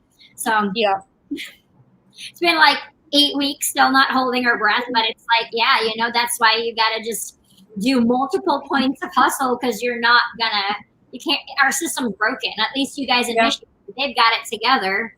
Florida doesn't have it together. And that, I think, is what it is they want us to do this for the long run. But for a lot of people, they can't sustain. It's hard to do.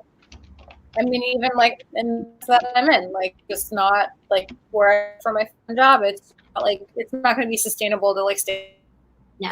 When things start opening back up, like, I am full as a person with anxiety about being in situations where people might and like be able to leave, because that makes me nervous too. So like, I don't know, this whole thing makes me very very anxious. So I've been trying not to think about it. It is hard. I'm like, the same thing. And like, what are you gonna have, like every 6th chair at the bar? I mean, how's that gonna work? Like restaurants, we talk about this a lot, because people are like, okay, how's dining at Disney or anywhere gonna happen?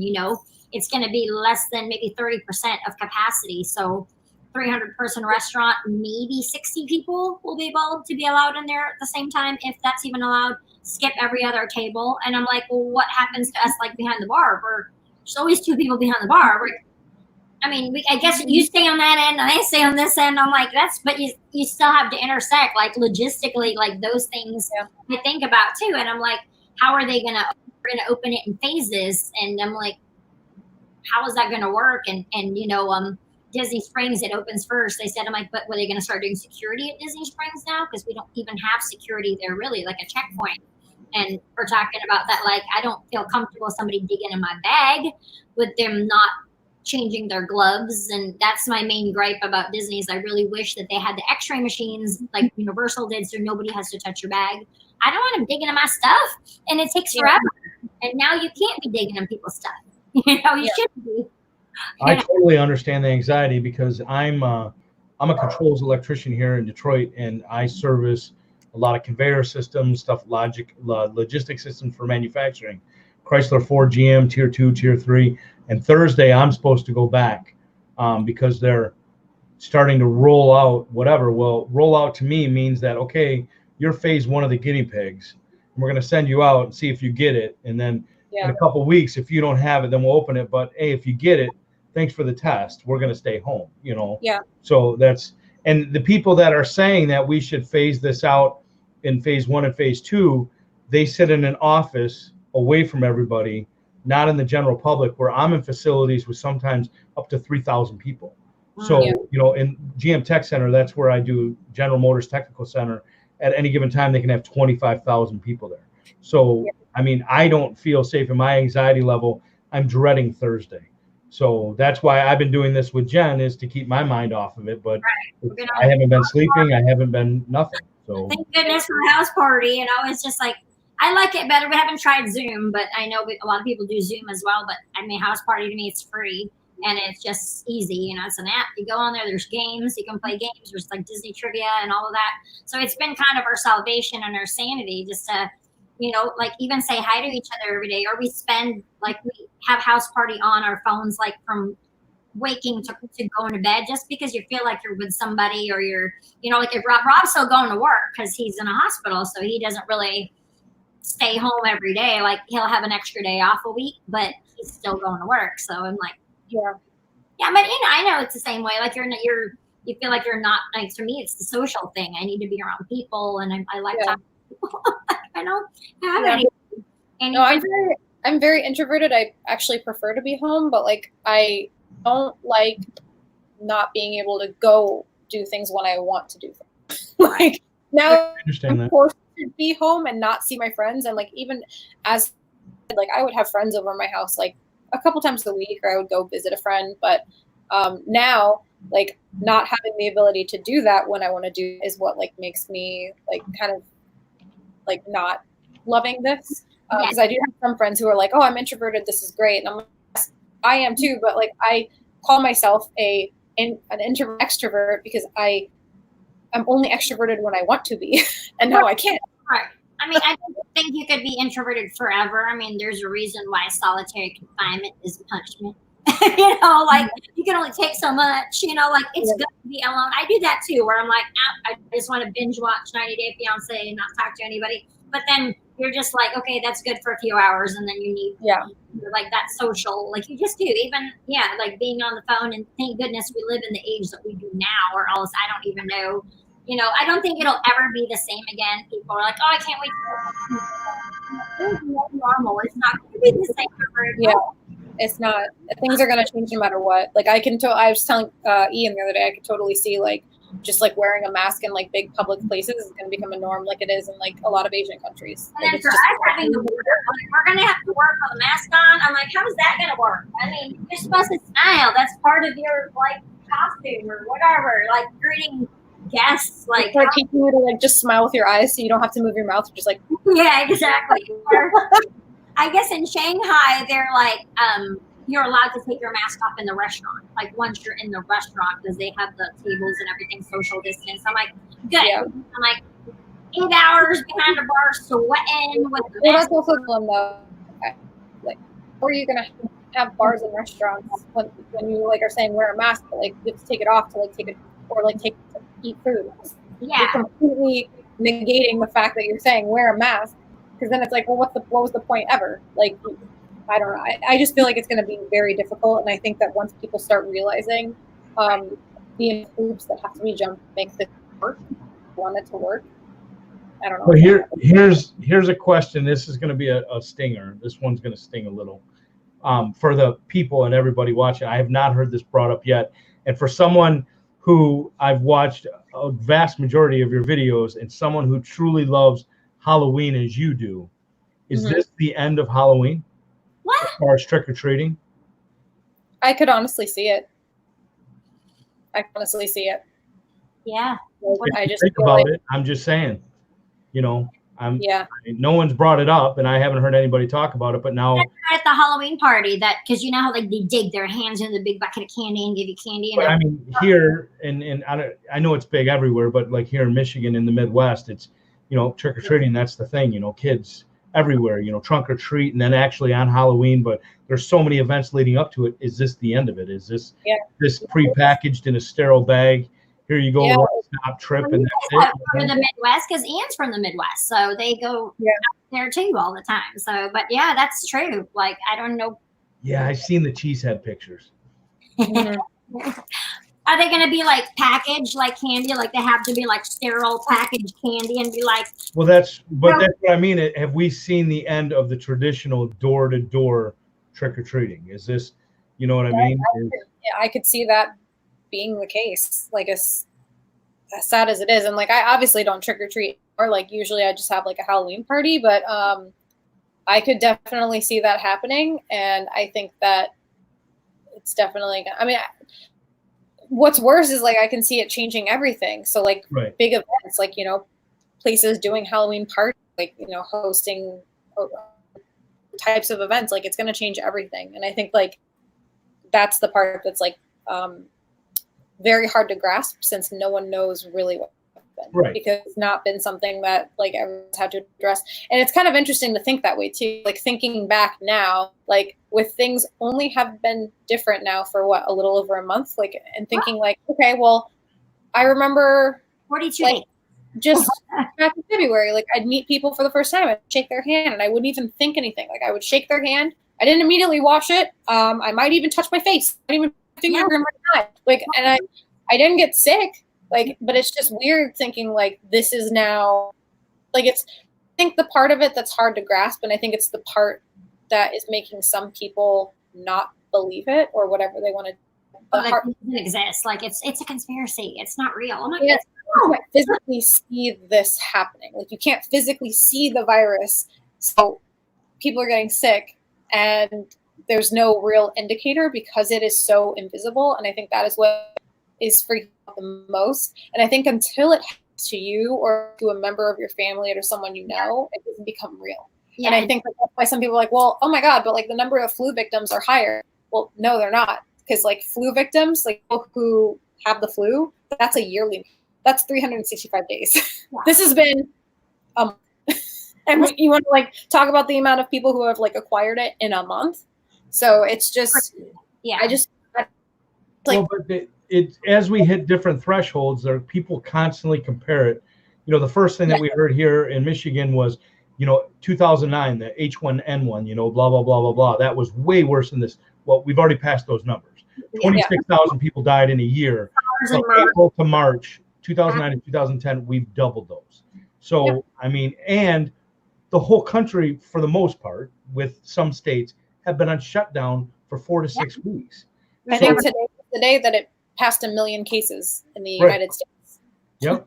That's real. So, I mean, I don't know how much more real it can get. Like, I don't know. I mean, I guess like you said, till somebody that's in their family that they physically know gets it. Like some people don't think it's real. I'm like, well, maybe you don't live where it's high population density. I mean, I read that article, was it yesterday or the day before, about they're getting tests back from Miami finally, and they're saying that they said it was like 6%. They said there's over 100,000 people that have it in Miami because the tests are just coming back, and 60% of those 100,000 were asymptomatic. So I'm like, that's great. There's more people out there that can infect us that aren't sick. Yeah. Have it. Any numbers that they're reporting, like multiple 3. Like, guaranteed. Like just, or if not more, but like that's what I've been. So anytime they're like, oh, 300 new cases, okay, so it's really 1,000. Yeah. And I can tell you that the labs that are out there, and the only reason I know this is because my son does IT and medical, and I can't say much about it, but all I can tell you is they're spending trillions of dollars trying to come up with a fix for this. Trust me, because my son, he's working nonstop from his home office, now his bedroom, for IT, for medical, that one of the labs that's doing it, it's nonstop. So if it was, I mean, if it's the biggest scam in the history, if it's just a joke. This is, yeah, I would just spend trillions of dollars and shut down the economy and shut down the country. And because, and I know like it's different for everybody. Like, you know, I mean, if someone would have asked a trivia question, what would it take to shut down every cruise ship in the world? Yeah, right. If you think about it, it's mind blowing because most people can't wrap their mind. And that's what it is fear. They can't admit it to themselves, but every single cruise ship in the world right now is either anchored or cruising around with just a small crew. That is it. I mean, it's mind blowing to think, you know, I mean, for a giant, like, the largest single site employer in the country, Disney's never shut down except for seven hurricanes. So, I mean, it was a day, maybe, if not a couple days. Yeah. One day. We were like 5 o'clock, okay, because we have to get home before you blow away. But the next morning, by like a day later, by noon, okay, we're opening back up for night shift. Like, literally, like, there is no, if they don't have to be closed, you're not going to be closed. We're going to be open. They're going to make you work. Yeah. But, and it's I think like you said, the routine, having the freedom to just go to the store or, you know, go get supplies. It's like, it took me an hour to get into Dwuane's, an hour, because of just the lines of people getting fabric or, you know, supplies. And it was nice. Everybody had a mask on and like, I'm seeing that. And, you know, they're saying that we should have done like what South Korea has done since the beginning. And I'm just getting used to wearing it every day because I know I'm sure that's going to be something I have to do to get back into the parks. And they're talking, Universal sent out that survey. I don't know if you're one of the people that got that, where they're talking about like you have to do all of these things to get into the park. But I'm like, yeah, I think most people would do it. Yeah. Take my temperature, whatever I got to do. I'm like, I just don't know where they're going to get the rapid tests either. And, you know, like that would be very expensive to test every single person walking in the door. But it's it's unfortunate. I have no answers. Like I have no idea what's gonna happen. No, I'm just kind of like, none of us do, you know, but you know, there's things to look forward to, I guess, you know, and we're just hoping that it happens. It's just time. We just got to be patient and bide our time. I do have one question that's totally off topic and hopefully bring the mood up a little. Being friends with Jen and Jen going to your wedding and all that, it was like all of us in her group were like at your wedding because of Jen. So we knew all about it in detail and everything like that. And it was such a marvelous day. My question for you is from the wedding shower to the wedding, was this something that you had thought about from a little girl, or was it just something that you had, once it had happened? And I seen the whole engagement video and how you beat the system, and apparently you don't like surprises because you knew something was going on before it even happened. Yep. So, and if you want to watch a good spy video, then go watch Kayleigh and Ian talk about how it all went down. It's a great watch. But so the whole process of your theme of your shower, of your wedding, how did that all transpire? So it's weird because like when I was, I don't know, I guess when I was around like 26, I was like, that's when I was like, oh, marriage could possibly be us. And so I started kind of like just a Pinterest board, I guess, like normal weird people like I do. I don't know. But wedding stuff. So like Harry Potter wedding stuff and like wedding stuff. And I was just like adding different things. So I kind of knew that like if it ever happened, it wouldn't be like a normal wedding because like I wanted it to be centralized around me.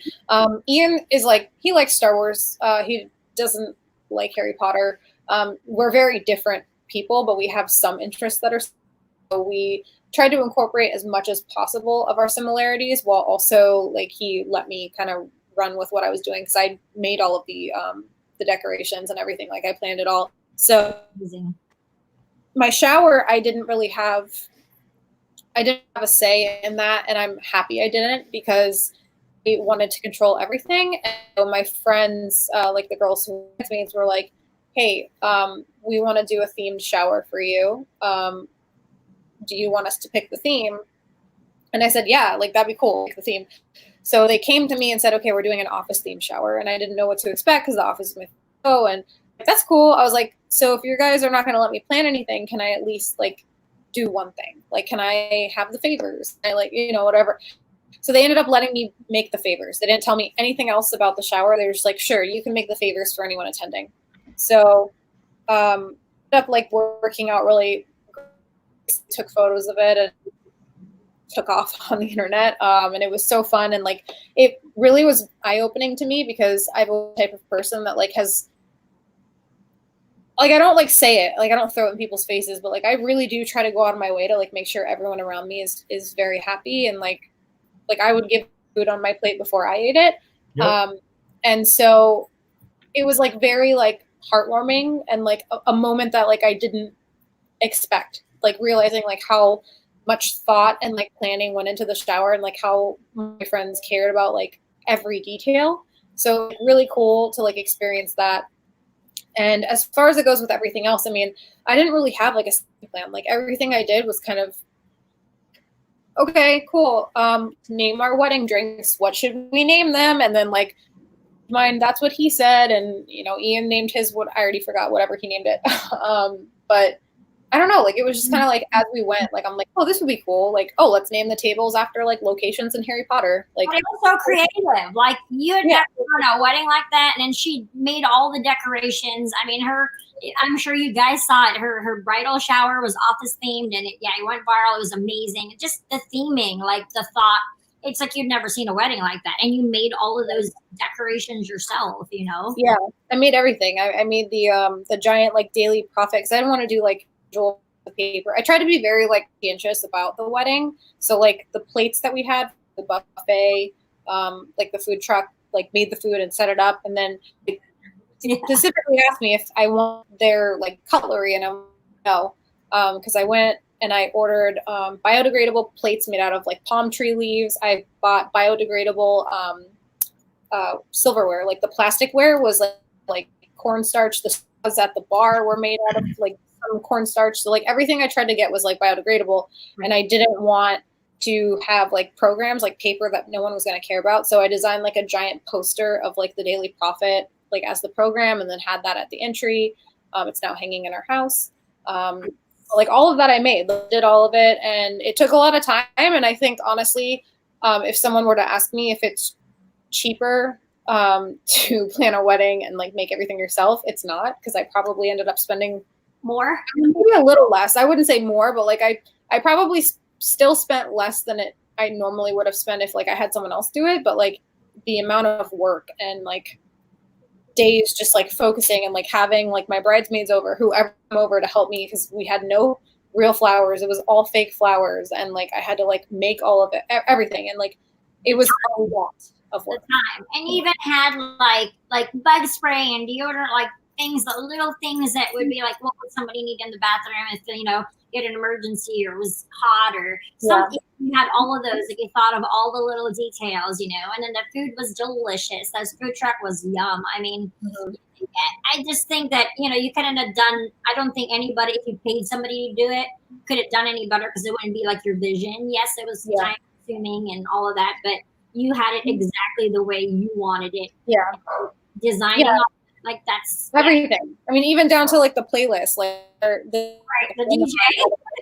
I used to work with him, so like I knew like I've known him for a while, and so we had our like call, and he was like, "All right, cool, play." Just like, and I'm like, no, like we have a playlist that's like 10 hours long, so like there's no absolute reason for you to play any song not on this playlist, because there's enough music on here for like 3 weddings.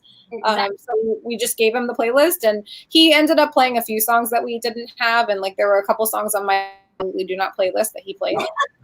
Traditional wedding music, dances. Yeah, like he played Shout, and like that was explicit I do not playlist. Like any like Macarena, like Cupid Shuffle, whatever. I'm like, do not play any of this. But I guess one of the groomsmen requested Shout, and so he was like, I had to play it, and I'm like, okay.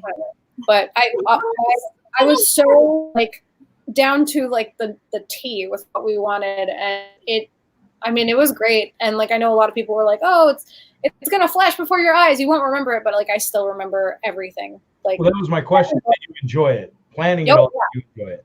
yeah, it was great. Like everything was great. The venue was great. The food was great. The music was great. Like the entertainment, like just the photo booth was great. Having like everyone around, we had a lot of people there, but at the same time, it didn't feel like a lot. Like we only had, I think, 75 people, but like the venue was small, so it felt very like closed. Yeah. We only had one person faint, so the heat was okay. That heat, that Florida, but it was fun, but yeah. But no, it was great. It was definitely up there in like my top 5 best days of, I guess, my life. Oh, So. that's like That's the awesome. first year of being married, everything's so like that it fly by, everything's the same. I mean, you guys were together for a long time anyway beforehand. Yeah. It wasn't like, but their pictures, they had Luna there. Luna was in all the pictures, so that was really sweet, and that was awesome. Anybody have any other questions? I just want to make sure that Miss Kayleigh's getting ready for. I know you have dinner and things like that. But we're having a pulled steak tacos tonight with those Carb Smart tortillas. Yes. I can smell it drifting up the stairs right now. I'm like, time to eat. But anybody else have any last minute questions? Anything you want to talk about that you haven't already? Everybody knows, like, all of Kayleigh's links are down there. Please visit her store. She has amazing pins. All those pins that you asked me on my backpack, where they're from. They're from her. You guys have any extra money at the time? I know everybody's kind of scrambling, but if you guys have any extra money and you want to throw it at a small business, much appreciated.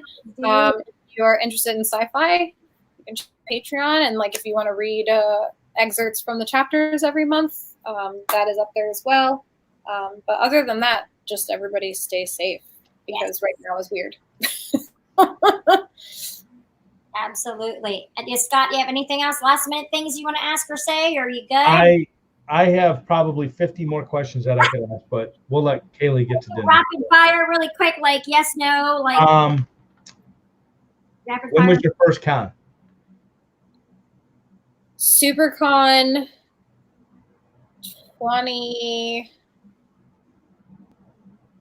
2015, and I didn't vend it. It was my first time attending, and then I saw people selling like crafts there, and I was already involved in crafts. So then I came home and I'm like, I need to figure out how to do this, and that's kind of like what like spurred me getting into like the con scene. Have you ever done a panel? Have you ever gone to a panel? I did a panel at Supercon one time. It was I think it was the year after my first time attending, and there was a YouTube panel for like local South Florida YouTubers, and I did that panel, and then I went back to my booth to keep selling. It was not like very wasn't the best panel I've ever been on. I've done panels with Playlist, but I did one there. So First tattoo. Oh, it was a bird on my hip when I was 18.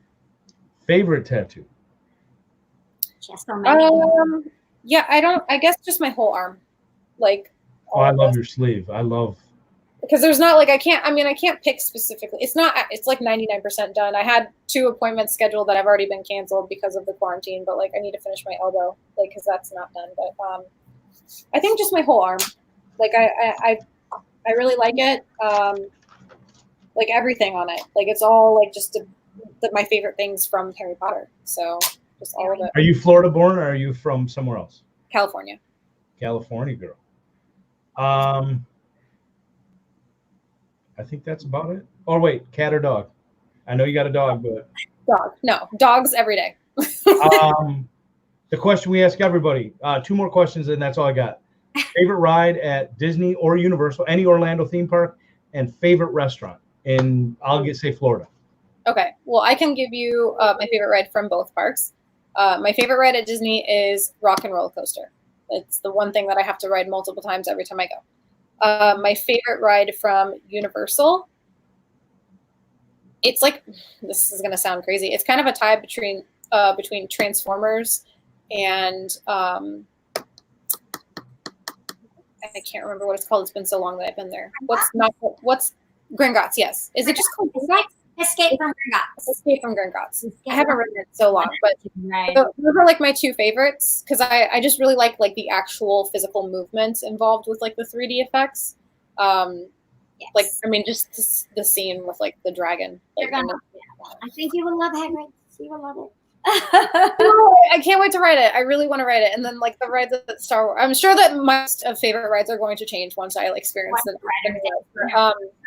And then the favorite restaurant. Anywhere you could eat in Florida right now, you could go and sit down like it was October of last year. Where would you go? So many good places. Well, I could tell you. Well, okay, I'm gonna answer this in two parts. Favorite fast food restaurant that I would go to right now would be Culver's, because they only have them up near you guys. But they are building one like 3 blocks from my house. It's only being built right now, and I can't wait for Rivers. I love Four Rivers down there. Yeah. We have a 4 Rivers right next to my house too. Yeah. But like Culver's by far is like my favorite fast food, and like we don't have it here as of right now. So I love a Butterburger.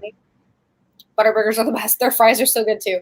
I think if I could pick a restaurant to eat at, honestly, I think it would be Salt Lick, just because like I've only eaten there once, and it was really good when we went. But like that building itself has like a lot of like memories now. We've gone every year after MegaCon, and then that was where Ian proposed. Her birthday, that's where we have her birthday every year. I finally found the one. I was talking about that with Chris the other day, and I'm like, I found the picture the year that I met him for your birthday. That was the first year. I'm like, oh my gosh, he was so young. Awesome. Yeah. And I found that picture. I'm like, that was the first time, and it was still the brick house. Yeah. We would always have. So like Brick House was great. Like it made me upset that they went out of business, and like I loved going there every year, like just like to finish up MegaCon and like celebrate my birthday, and have like friends and and drinking. And my brother lives in Orlando, so he always came out for it, and it was nice. And this past year, obviously, it was just the 3 of them. It was just you, me, and Lauren. Right. But even so, like it was still like I really like the changes, and I feel like if I could pick, that would be where I'd go. Just not just because the food is good, but because the memories that I have. It means something to you all the time. And then craziest YouTuber you've ever met, because I know you've been around for so long. Like, like something crazy, like a big YouTuber, something that happened, like craziest thing that ever happened to you, or somebody you met, that since you've been around for so long, at different events. Like, what was the craziest thing that ever happened? Like, and who was it with? Like, what happened? Because I've never been like the type, like, even though like I've had a lot of friends and still acquaintances with quite a few people on YouTube that are like bigger. I can't think of anything specific that I would like deem crazy, because even when I was going to playlists and going to events, like I never really participated in like I would go to the parties, but like I was never like wet and wild. Like I just stood in the corner and did whatever. But I think like if I could pick anyone, it wouldn't necessarily be like, God, this craziest thing. It would just be I to make videos pretty frequently with a friend of mine, and he goes by the name Dashi. So he used to live where I live, and so we would frequently get together and film videos for his specifically. And he moved to LA. He's big on gaming now. Like I think he's uploading like 2 or 3 times a week. I don't really speak to him as much. Whenever he comes into town, because he comes to visit family, he'll always reach out to me and say, hey, if you have a free moment, like I'd love to see you. So we do try to stay in touch and see each other at least once a year. But he is probably at this point the biggest person I know. I think he had, last I checked, he was like close to 10 million, or he has like 3 different channels. It's funny, if you just search Kayleigh, well, you have to search my old channel name, but if you search KayleighKill Dashi, you'll get like a huge list of the videos that we've made together, and they're all super hilarious. He always uploaded the blues too, which in my opinion were better. The funny, the blues. Like we would be trying to film a scene, and then one of us would break, and then we would just both die laughing. And then he did finally film a video on my channel. I think, what did we do? I think it was like a 5-second challenge video or something, where you had to do say something and then do it in 5 seconds. I think that would be it. Like, I mean, we never got into like crazy shenanigans, but we had so much fun, like when we hung out together and like film videos. And I don't see him obviously as frequently because he lives in Calabasas, but he's probably like the biggest. And then he's a really nice person. So well, that's good. Nothing crazy. But I remember you telling me about. You said, didn't you see? Was it Tana Mojo that you saw one time, or you were telling me some? Was it was just that play. Like I specifically with one time. Like I was walking into the lobby of like the green room area, and I guess it was the last day of playlist, and security was shutting most of the halls down, not letting people through, and she had like a little barrage of like young people and walked by the security guard, and he's like, "Hey, I'm sorry, this is closed," and she just kind of looked back at him and like cursed and was like, "I don't have to effing listen to you," and like just kept walking. And like I looked at the security guard and he looked at me and he was just like, "That was rude." And I'm like, "Yeah." Like I didn't know what else to say. I'm like, I mean, surprised that like she's not a great person. So yeah, exactly. That's crazy. But thank you so much for being here. Those are awesome stories, and I hope everybody really, really enjoyed that. And then you guys can, I know it's like dinner time for most people. It's getting late. I know I've been all kinds of screw up. Stay up all night, sleep all day. I need to get on the schedule. I don't know what time is anymore.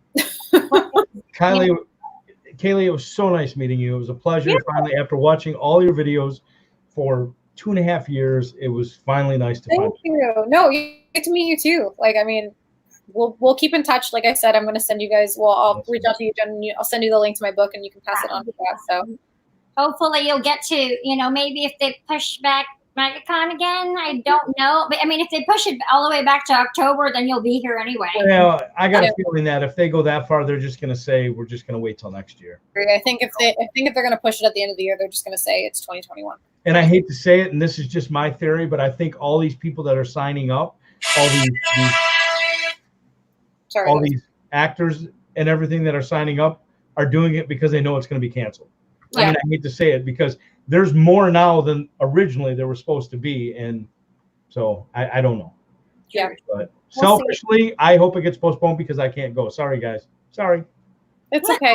I get it. I mean, it'll give me more time to get my stock replenished, because I figured if by next month, if they don't have like a final decision made, I'm just going to start uploading all my new product into my shop and just try to sell it online. I'm holding out in case you have stuff to sell, because you always run out of stuff. It's busy. Yeah. Oh yeah. We get our buckets. Yeah, you're just like, nonstop. That's good, though. That's a great thing. But yes, thank you guys so much for being here. Make sure you check out Kayleigh's links in the description box below. And now it's your turn to make some magic, guys. Comment, like, subscribe, and we'll see you tomorrow. Bye. Bye. Love you guys. Love you. All right.